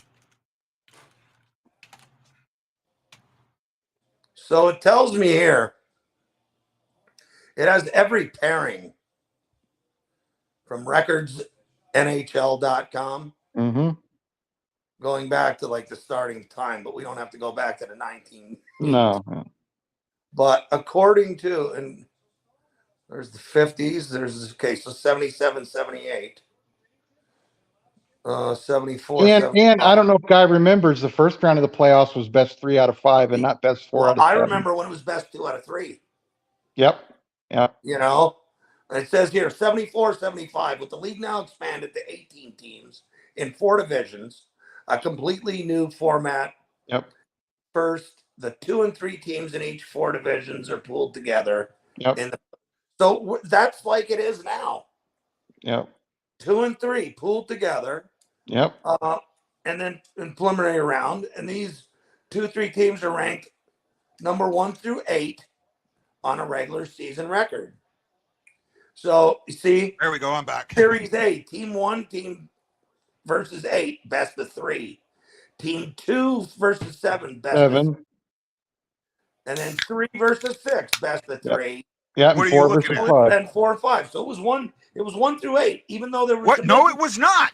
No, Yeah, it was it was. not. You have to look back. Was that when there were 3 divisions in each Nope. conference? Here's Guy. I'm looking this up on recordsnhl.com. It was 1 through 8, 1 to 8, 2 to What 7, period are you talking about? 78, 79. Yeah, Okay. 74, 75, 77. Yeah, there was a period when the NHL did that. That is correct. 79, 80, they changed it again. That's when they went The 79, 4 80. first place teams in the 4 divisions automatically earned playoff berths, and another 12, according to the regular season record, also earned berths. So they were all pooled together. Yep. And ranked 1 through 16 on a regular season record. Yep. And it was And 116, then in I want to say 83, 84, 85, somewhere around there, they changed it to where it was in division only for the first 2 rounds. So here, then it changed again in 81, 82. Yeah. First 4 teams in each division earned playoff berths. Yep. In each division. The first place team opposes the fourth place This team. team. Yep, that's the period And that I'm talking second about. place team opposes Third. the third place team. Yep. That only lasted for 4 years. Yep. Then they changed it again in 86, 87 to a best of 7. 7, but it stayed within the divisions. Best of 5 to best of 7. And then in 93, 94, they changed it again. Yeah. 94, 95. 93, 94 is when many. they took the conferences away. Well, they changed the name of the conferences to Eastern and Western. Well, that's when they changed it to 1-8 in each conference. Yeah. 93, 94, 98, 99. Yeah, but hold up. That 1-8 is not 1-8. The top 3 teams in each division got the 1, 2, 3 slots. There were times that team that was third was worse than the teams below it. It happened a lot. Yes, because the top division winners got strangled. They got 1, 2, 3. They got the top, and then but it still was 1-8. You know what I mean? Down the line, 2-7. It was, but it wasn't. If it was 1-8, because if you were a division winner, hold on. You were if automatically it was 1-8, the division winner wouldn't matter. More points than you. But the division winner wouldn't matter. 1 through 8, in my mind, is the team with the top points. Team 2 is the team with the second amount of points. Team 3 is the team with the third amount of points. Okay, I understand where you're going. Yeah. And the division wouldn't have mattered. The problem is the division mattered. So the condition that you guys want, actually, they never had. Well, they did, but they had it back in the 70s. Yeah, right. But where I'm going, and if I'm misspeaking on Lance's behalf here, when I say the 1-8, 2-7, 3-6, I always take into consideration it's like football. The division winners, even if they're 6-10, they're the division winner. They're going to be ahead of somebody who's 11-4 or 11-5 because they're a division winner. So they get the the third slot out of the division winners. If we all remember correctly, in 80-81, when the Blues were the second best team in the league, they played Pittsburgh, the number 15th team. Yeah. And then they played the Rangers after that and lost to the Rangers. So back then it was 1-16, 2-15, 3-14, and so on and so forth. It didn't last a long time. Tim Ecclestone passed away today. Yeah, well, over the weekend, Tim Ecclestone, an original Blue, passed away. They just put it up there. Wow. Yeah, I had seen something about that. The list of original Blues is dwindling. Well, yeah. Unfortunately. Well, you know why? Because a lot of them that Scotty Bowman brought in, like guys like Jacques Plante, hadn't played in 2 or 3 years, and they were in their 40s. Yeah. Well, even I mean, Jacques Plante's gone, but you still have Glenn Hull around. Harvey, the defenseman for the Blues, he was like 38, 39 years old, hadn't played in 2 or 3 years. Yep. Well, I mean, you're still looking, Lance, that was 50 years ago. If the guys were in their 20s, they're in their 70s, So the fact that you have some of them that are still around. Look at Bobby. He was 78, 76 when he passed. Yeah. Right? Bobby. Plager. Oh, Plager. Yeah, he passed a couple of years ago. He passed during the talk about COVID. 2 tough son of a bitches there, the Plager brothers. Well, 3 of them. There was 3 of them. I remember the 2 that played with the Blues. Did all 3 of them play with the Blues? All 3 of them did. Wow. Bobby, Barkley, and there was another B, and I can't remember. Bruce, I think it was. I think Bruce, and Bruce played for like 2 years. Wow. 2 or 3 years. Yeah. Bruce was the first one to pass, I think. Yeah, I didn't even remember the third one. I knew the 2, but am I right, Lance? Is it Bruce? It was Billy, I think. Billy. Yeah, it was Bruce or Billy. Something. Yeah, Chris just put that Billy. Billy, okay. Okay, yep. When we talk about statues, what should be the next statue outside of Enterprise or on the side of Enterprise? To me, that's who it should be, the Plagers, all 3 of them. Does Gary Unger have a statue already? No, he does not. No, he does not. And he should. But I would think because he was the face of the Blues for how long? Oh yeah, 10 years. And Bernie Something like that. Federico. The problem with Plager, the problem with Unger, and now I have to preface this. I am a personal friend of Gary Unger's. Okay. Right? Billy died first. Okay. Yeah, I was Mhm. right about that. Okay. I am a personal friend of Gary Unger's. Lance, you can testify to this. Right? You know that's a fact. Mhm. What hurts Gary more than anything else in the world is the incident that happened at his ranch, at his farm. Yeah. And that right there, even though I know peace has been made and all of that stuff, that was enough that's going to keep him out of he's in the Blues Hall of Fame, which is great, but it's going to keep him from having a statue and it's going to keep him from having his number in the rafters. You know, a lot of Blues fans today think Petrangelo needs one. I'm going to tell you right now, if Petrangelo gets Too a early. statue there when he retires, and Unger doesn't, I'm going to pitch a fit. I would agree with you on Because that one. Unger was the Blues. He was the man back. I mean, He I was moved the out here from heart and soul. California. Yeah, I moved out here from California and when I was about 5-6 years old and started playing hockey out here. But I was a Cleveland Barons fan and a Golden Seals fan before that as a young little kid. Yeah. And I remember just seeing that number 7 with those Goldilocks, that hair just flying in the wind, skating down the ice. Oh. And yeah, he means as much to the Blues as the Barclays did. And if Yeah. anybody says he does, if anybody says he didn't, they're wrong. I don't have the article anymore, lots, but I wrote my top 10 Blues of all time, and like my number 10 was the Blues front office staff because some of them have been great. Number 9 was Bruce Affleck and so forth, and I think my number 1 was Bobby.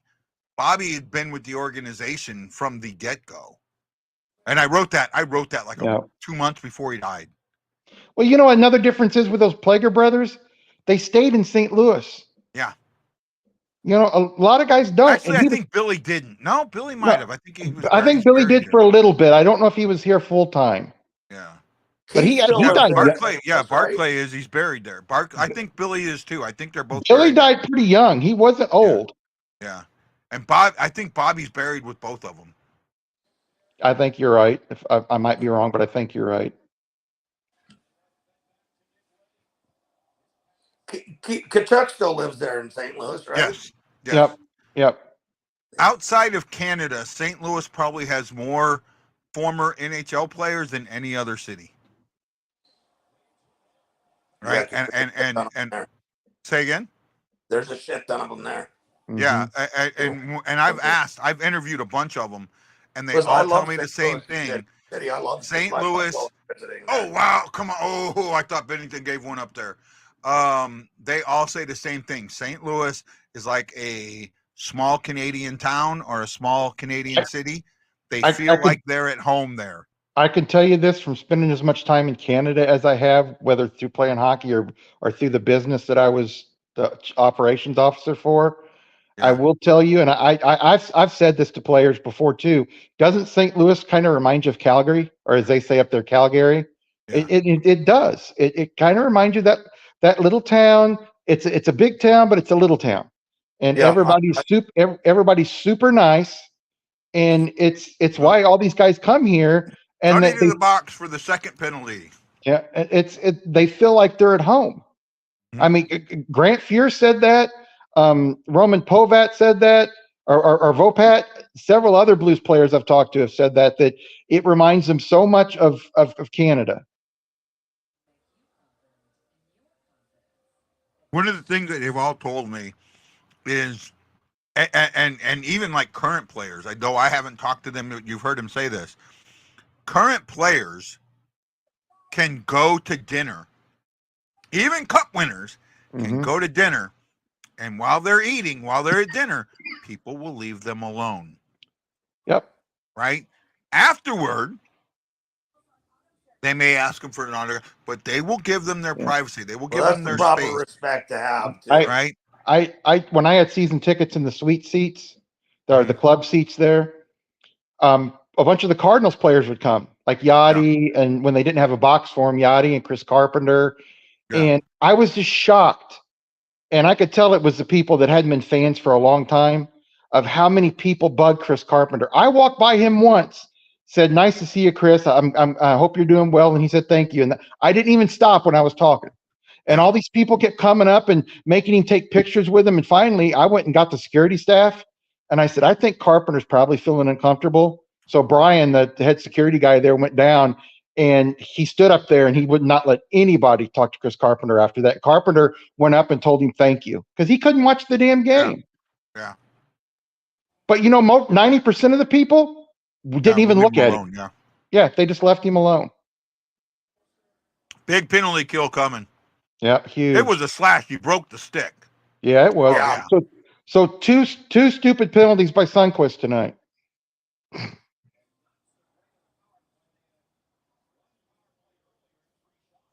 Well, we're down to 8 minutes too, so almost 8 minutes. But I mean, wow, their power play is Berube-esque, 13.1%. Who was the coach we had that never practiced the power play? Hitchcock. Hitchcock never did. No, I think it was someone other than Hitchcock. Yeah, It might have been Hitchcock. because I remember him getting ticked off at the reporters when they would ask him. Yeah. And he said, normally teams don't practice the power play. He says, at least my teams. Yeah. I want to say Suter didn't either. Could have been. the first game I ever went to in St. Louis was at the old Kiel Center. Kiel? Yep. Well, that's where Yep. we're at now. It's not. It's just been. It's been updated. Or I saw. What was the one that was out? The Enterprise is the new one, right? Yeah. Well, the Enterprise was named the Kiel. Okay, so what was the one before that? Because then it was the one, Arena. The Checkerdome. It was Checkerdome. Yes, that's the first game I went to. Okay. That was kind of like on the outskirts, right? Yeah. Yep. Yeah. Yep. By Forest I Park. came to St. Louis. Yeah, it was by the Science Center and Oakland Avenue and I was doing a one It winter. wasn't I that- yeah. decided I was going to go to like 20 different arenas, in the United States, Yeah. and I drove from city to city. Cool. Over the course. That of would a be month. fun. Yeah, it was pretty wild. And Well, so far the penalty kill's gone good. It was a lot cheaper to do that when there was just 16 teams and not 32.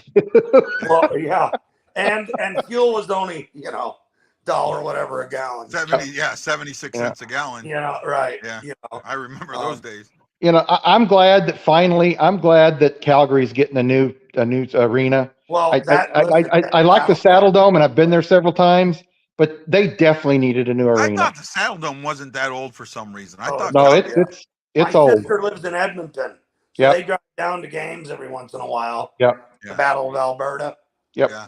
And let me tell you, she tells me all the time how the shit falling Well, apart. is Edmonton the one that got a new stadium then? Is that Edmonton's got a new stadium Okay. about Rogers 5-6 years ago. Yeah. Okay. I was for some reason thinking it was the Saddle They Dome. say it's Is beautiful. Edmonton the one that kind of looks like this?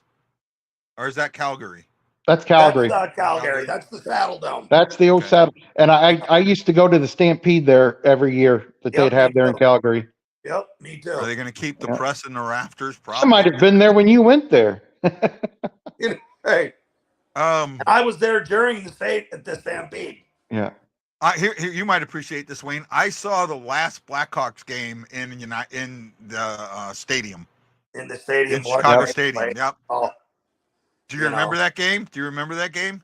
I don't remember exactly what happened, to be quite honest with you. 1-0. Game 7 playoff loss. First round Game 7 playoff loss to Toronto. Wow. I remember that. I had I went to the last year of Maple Leaf Gardens. It was 94. It was I did that 94. before. April of 94. I had just gotten back. I'd just gotten up to Great Lakes. And back then, you had to put in for a lottery for tickets for Chicago games because they had 2 tickets. And I ended up winning. What really upset me was I won Game 7 tickets, which might not have happened. And then there were people who didn't pick up their tickets. They didn't give them to the people that had games 4, 5, or 5, 6, and 7. They gave them to people that didn't get their names picked. So I had people who didn't win tickets. Really hit the lottery. That got to go when I might not have gotten to gone. Yeah. Right. Yeah. So yeah. Yeah. So no, I got to see that game. I still have my tickets from that game. I still have my tickets from that game. You know, we were speaking of Winnipeg. Winnipeg's one of those towns too that reminds me of a Midwestern town. Yeah. Yeah. It's a blue collar town. It's Oh, not like definitely. Edmonton or Calgary where they've got all those oil sands and there's a lot of oil Yeah. people there. Vancouver, you know, where they got all Vancouver, the tech. yeah, it's nothing like it. It's totally different. And you know, a lot of people that have went there, they didn't explore the city, but there's a lot of things to do in that city. Blues Well, are I'll going tell on a you power this. play late in this Yep. game. One thing about Stalled at a Winnipeg, box. when most players go there, they're like, man, I just got traded to Siberia. Yeah, I know. But then when they get there and they get around the, you know, the fans, Yeah. they get around the city, like we're talking guys that just end up living there Yeah. because it's Yeah. such a nice little place. Yeah. You Yeah, know? it's a blue collar place where people can. I mean, it's expensive Spacious compared to goods. some cities, but it's not expensive like Vancouver or like Toronto. Oh yeah, I mean Vancouver, Toronto, Montreal, they're just blown Yeah, you up. can't. You've got to make really good money to live in those cities. Yeah. I'm honestly still absolutely shocked that they chose Seattle for that expansion team. Well, that's only because the Thunderbirds used to draw so well there. Yep. But The the thing Thunderbirds is drew great crowds. And But and because there was an instant rivalry with Vancouver. well, Yeah. that's Instantly. part of it, but also you're taking for Vancouver, you're taking away part of their fan base. I don't think so. Oh no, you did. You took a lot of their fan base away. They had a strong fan base in Seattle. I know a lot of people that were in Seattle that, and now they don't go to Vancouver games. They go to Seattle games. Right. Well, that just makes tickets available for other people. Yeah, I mean, Because there's, you know, there's like 6 million people in Vancouver or something Yeah. crazy like that. You know, it's, you know, But between Vancouver, Montreal, and Toronto, you pretty much got half, 3/4 Yeah. of Canada population. You've got half the population. Yeah. You know, or better, even better than that. And Yeah, I will tell you how hockey crazy. I'm not an Edmonton fan, Yeah. but I will tell you a story. They do the 50-50 in Edmonton. Yep. One playoff game a little over a year ago, the 50-50 was over 12 million. Hey, wow. hey, get this. Listen, it's insane. Yep. Get this, buddy. A week and a half ago, they were showing a picture of it on the screen. It was 575,000, and it was midway through the second period. In Wow. Edmonton? Yep. Yeah, I mean, it's stupid because they'll let they let you use your credit cards. Yep. You don't even have to be at the game. You can get Nope. tickets. Yeah. Well, you It's don't have to be. insane. You have to be in Missouri to get St. Louis's. You have to be in Missouri. Yeah. I think you can be in Illinois, but I'm not sure. So, Yeah, it's been a good game. I agree with you, E. Yeah, it's a Other good than the game. power play. Oh, we're screwed. Oh, nice move. Oh, that should be 5-on-3. Thomas should have gotten a trip. Thomas should have gotten through a tripping penalty. Wow, that was pretty eventful there. Yeah, he definitely was tripped. he made a nice. Where are you guys at in the game? How much time? I don't know. They're not showing it right now. I'm at 3:57 and it just dropped. 3:57. That's where I'm at. 1:11 left in the power play. Okay. That's where I'm at. Because the play on defense that Thomas just made there was amazing. Back check, got all puck. Yeah, That back. was quite possibly a goal saver right there. Yeah, but I also thought he should have drew a tripping too. On the other end. Yeah. Yeah. No, well, in his end, right after he makes a defensive play, he looks like he gets hooked down. Oh, okay. I must have missed that because Yeah. I thought he just lost his footing. No, it looked like he got tripped down. At least I thought he did. I could be wrong. I like that kid, Thomas. You know. Yeah, he's good. Very good. There's another one where his ceiling is nowhere near the top yet. Yeah.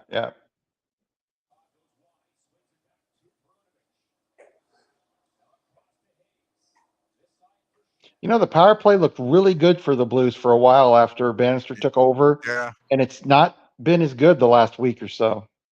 Yeah, you're going The almost fact that now. when I talked about the fact that we don't have that one timer is showing, and Prunovich is back, so we don't have the two defensemen on the second power play like we had Yeah. before. But still, I don't think Prunovich is the guy everyone's talked about. Everyone, when Prunovich came up, everyone talked about how good he was in college, how he was a power play quarterback, and I have not seen it. Oh, Hayes Well, had it there, almost it's had a different- won this game single handedly. It's a different game though in the NHL. You know, Yeah, you but don't always equate That's to the that's why I quarterback. say to come up and be a defenseman, no matter what you've done before, it is hard. That was tripping. and they didn't call it. Yeah, Oh, they didn't call it either. It's too late in the game now. We're yeah. we're 2 and change. This scares me because the Blues have screwed this up. Had a mental lapse that's It allowed only a late takes one goal. turnover in your zone right now, and it could be game costly. Yeah. Well, we've seen it all this season. Them screw this up.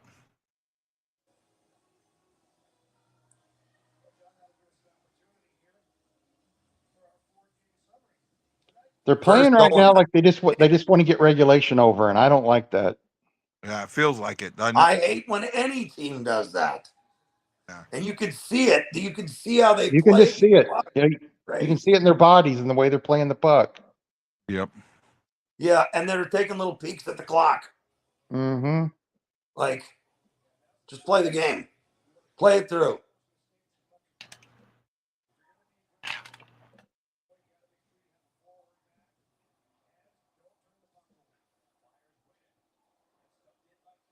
And get rid of that trapezoid while we're at it. Yeah, I don't like that either. I want I to hate that trapezoid. the one that makes the most sense to me, and I really like. Panger used to say that when they put the trapezoid in, he thought that was going to be the area behind the trapezoid is where you couldn't play it. All right, and I think he's right. If you make it to where they can't go back there to stop the puck. Yep, Devils fired rough. I heard that. Yeah. Hey, Jason Kelsey retired from the Eagles, but I thought he had already said he was going to. He'd already said he was going to. There was rumblings that said he was going to, but he made it official today. Hey, I don't know if Guy remembers this or if you do. Do you remember when there wasn't so much space behind the goal? Yeah, when it was about a foot more back, right? Yep. That has helped guys so much to stand back there and quarterback things. Yeah. Like Gretzky was unbelievable from behind the net. Oh yeah. So was Fedorko. His office. Yep, Fedorko. That was Fedorko's office. Fedorko, yeah, sure, with the Blues. Oh yeah. And I mean, in all honesty, like Bobby Clark wasn't so bad behind there either. No. But of all the coaches that got fired this season, I only see one coach where the coach was the issue. Right? In most cases, I don't think it was on the coach, but in this one case, I do think it was the coach. Maybe two, but there's one for sure where I know the coach was the issue. Well, I think Berube was part of the. There's no good question. He was part of the issue. I'm saying. Yeah, he was, and that's the only one that I can sit there and go. But now look at Ruff. Yeah. What is he? Look at he is. Last year they overachieved, but this year they're under. Yeah. Like, but I don't know if that's so much. But I don't know if that's really a system. I don't know if that's a system problem there. No, I mean I don't know if it's system, but when you got young guns like Hisshire and Jack and Luke Hughes, yeah, you went out and spent all that money on Timo Meyer, and this guy does not look like the player he was in San Jose. The Blues are lucky to get a point. What are you talking about? Have you watched the game? I think they've out. To be honest, they should have won this game. I think they've outplayed the Philly second and most third of the periods. game. Huh? The second and third periods they've outplayed Philadelphia. Yeah. The first period was Philadelphia's period. No. Actually, in Philly outshot them 14-5 in the third. The second period they outplayed them. Yeah. And it didn't feel like that watching the game though. Yeah, it didn't Hey feel guys, like that. it's been great being on, and I appreciate it. Wayne, nice to meet you, Guy. Just I gotta go same to you. take some medication and talk to my wife. Her aunt died today. They found her dead in her bed this Oh, morning. sorry about So that, man. I'm gonna. And she was only in her 60s. Uh, Oh. Sorry about that. Yeah. I appreciate it. Thanks again. And like I said, just send me that invite for Friday Friday? for sure. Yep. Trade show. No All problem, right. bud. Thanks, guys. Have a good evening. Take Thank you. care. Yeah, I think the Blues outplayed Philly except for the power plays, even though Eliza disagrees with me, which he's more than welcome to do. Well, that's the nice thing about sports. You know, you have that banter back and forth. Yep. You know, everybody sees the game differently. Yep. And it doesn't mean anybody's wrong. You know, Yeah, no, because we all look at I still think they we should all have look at challenged different that first parts of the goal. games. I still think they should have challenged that first goal. I really do. The only thing I will say about it, though, Lance had a good, question on that. What happens if they didn't get the call to go their way? Yeah. Now it's 1-0, and you're on a penalty kill. Well, see, and I've talked about that. I don't like that. I think that it should be, instead of you getting a 2-minute minor for delay of game, it should be a 5-minute misconduct. Well, how about this? Why not have one challenge where you don't get penalized the game? Well, Just because one. the what was happening is the coaches were using it as a timeout. Okay, but you only get one in a game, and it has to be on a penalty. Yeah. So you get the one call to try and overturn it. Oh, that was close. Okay, here we go. Set it up. Right. They got fresh legs. No, I think it should be a 5-minute misconduct. See, the way I said it is at the beginning of the game. 10-minute misconduct then, because you don't get a 5-minute misconduct in hockey. You get a 10-minute. But you can't. Well, no, you make a new penalty, a 5-minute misconduct. Okay. But here's how it works, right? At the beginning of the game, each team picks 5 players from the other team, right? Yeah. And if you lose the challenge, you get this 5-minute misconduct. The player that has to serve the misconduct has to be one of the players from that list from the other team. Yeah, but then each team's just going to put the 5 shittiest players on the exactly. List. And that player, you're one of your better players, is going to be in the box for at least 5 minutes, if not longer. No, not if it's the worst guys on your team. No, they're not. No, they're going to pick the best guys. It's okay. So all right, I'm picking their 5. Oh, you got the opposite team picking the opposite. Yeah, picking the 5 guys. Okay, well, I don't know if that would ever go, but what it does is it's a proper punishment for challenging. The going back on the penalty kill is not the proper punishment for challenging, especially goaltender interference. Right, it but makes the punishment. You're not going to play a man. You're not going to play a man down, though. You're just saying that guy. No, you're not playing a man down. Okay, you just lose a guy off the ice for a minimum of 5 minutes. Understood. Oh, gosh. Points matter a lot at this point. Sure. It matters a lot.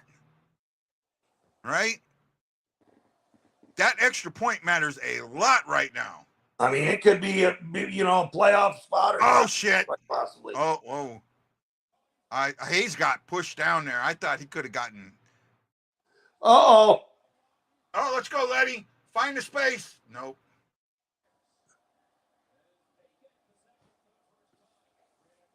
Somebody shoot the puck.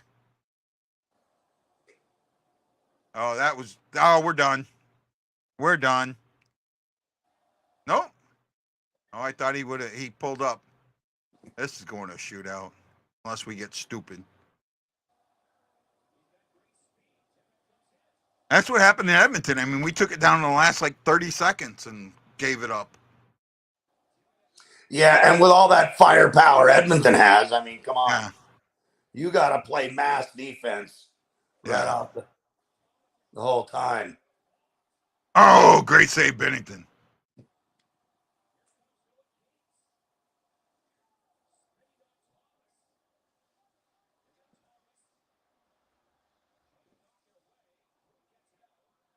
Uh-oh. 3 on 2. 2 on 2. Well, I'm at 1:28. Where are you at? Minute 42. Okay, so I need to. You're a little ahead of me. Don't worry about it. Don't worry, I'll keep my mouth shut if something stupid happens. Yeah.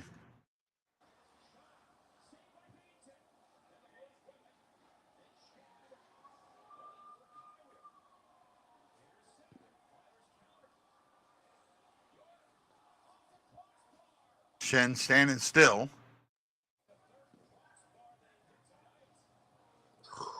Wow. Shen a bad pass to Kairu.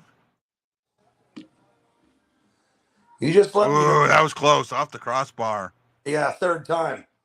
Let me know when the puck drops again, would you, guy?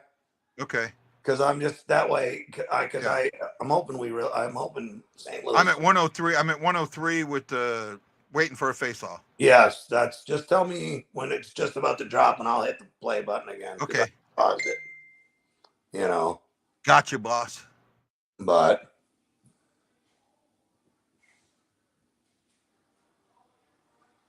Yeah, Bennington got enough of it to I'll get tell it you, to I will still say this: Bennington is definitely not the problem in between the. Oh plays. no, not at all. Okay, here we go. Puck drop. Okay, let's see. No, Bennington's not. In fact, Bennington, even though his numbers don't say it, should be a Venza candidate. Vezina candidate. Right? Yeah, because look at what they do with the Cy Young in baseball now. Yeah. You got guys that are 13 and 11. Yeah. But they got a 2.2 ERA Yeah. and 242 strikeout. Something crazy like that. Bennington is much, much better than his numbers. Yeah. Right.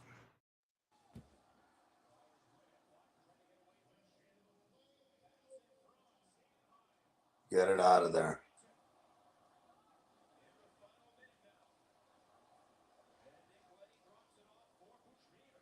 Oh, no. 15 seconds to go. Well, now you're ahead of me. Oh, what a save by Bennington. Big save. I'm going to have to wait for it. I'm at 30 seconds. No. Yeah, I jumped way ahead of you then. Yeah.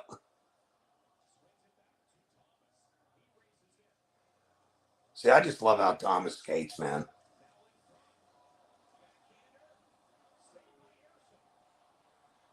This must be where the Bennington big save is.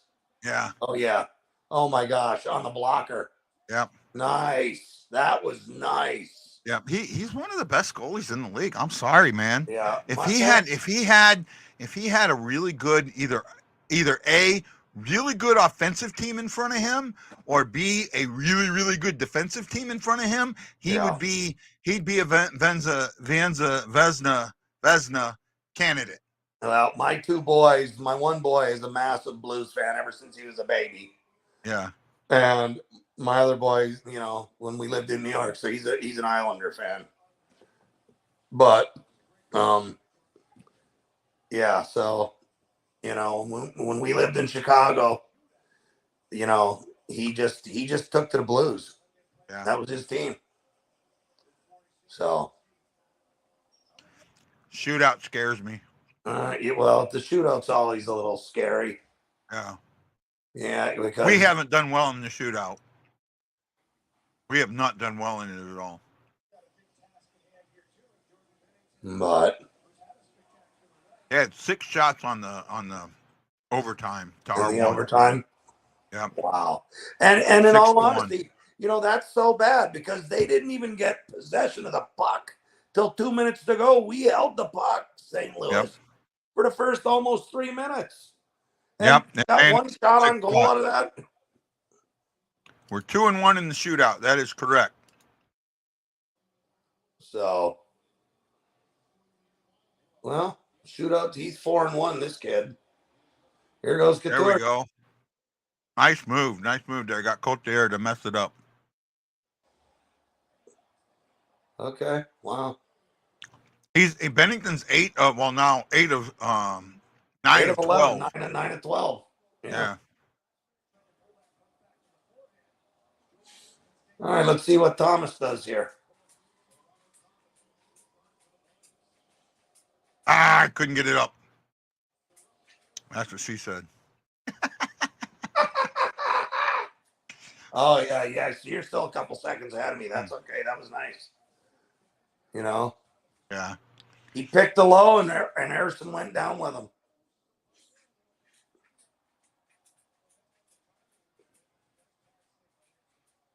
Nice. God, he is so locked in. So locked in. Yep, that was nice. Put the pad on it. He's locked in. He sees it.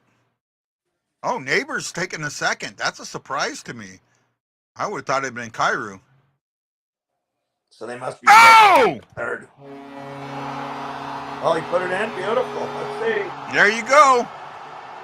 Oh, right through the 5-hole. 5-holed him. Bennington makes the stop. We get the point. Yep. We won't even see Cairo if he makes this save. Yep.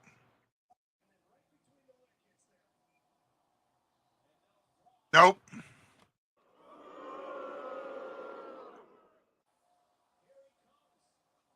So Cairo to win it. Yeah, he can I win would it think. right here. I think that's who it's going to be. Either Cairo or Bushnevich. One of those two. No, Shin. Oh, wow. Surprise. Oh, nope. Great save there.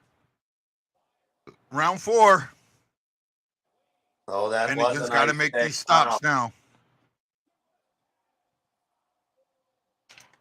You know.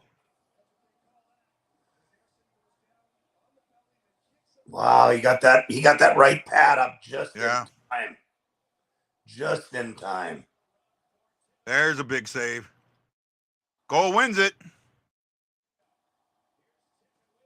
Bushnevich. Oh, wow. He's not trusting Cairo at all. Who's he putting out there? Bushnevich. Okay.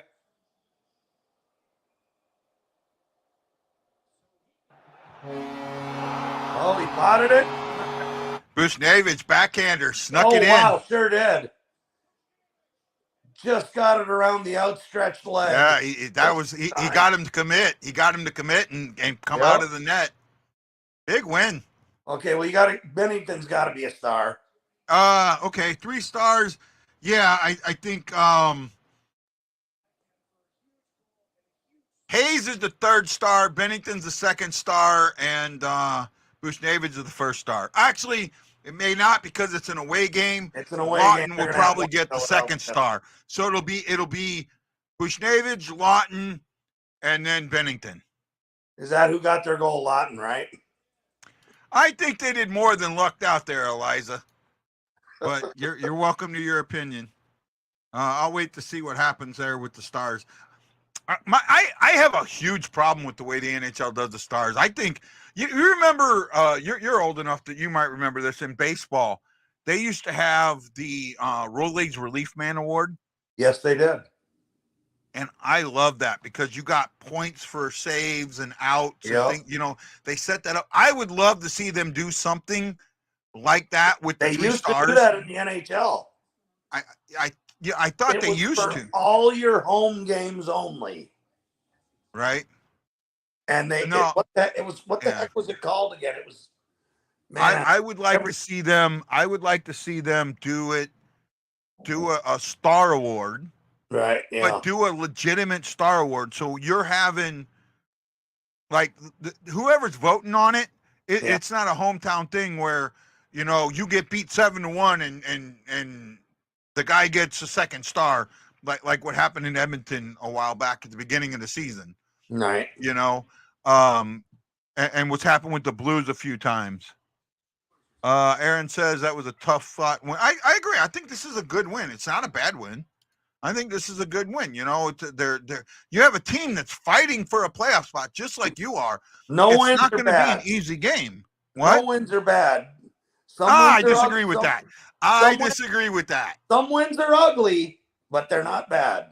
No, I believe that there are good wins and there are bad wins, and there's good losses and there's bad losses.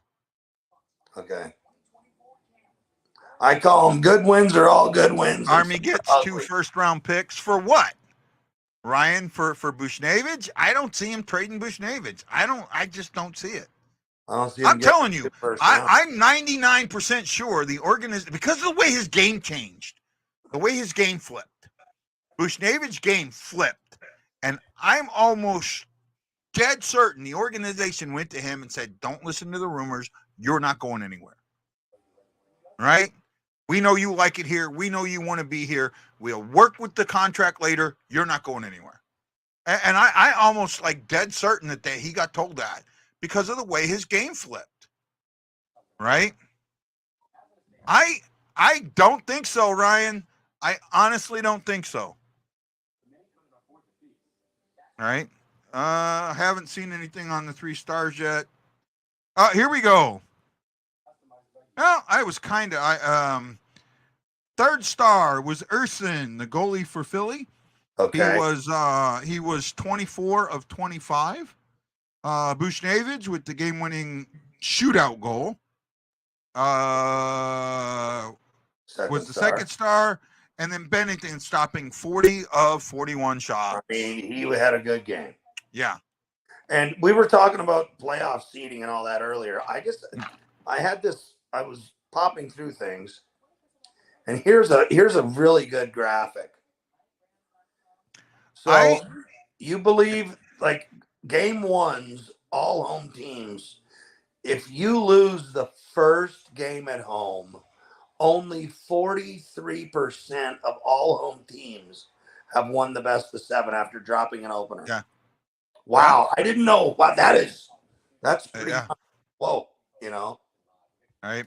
It's a hell of a stat.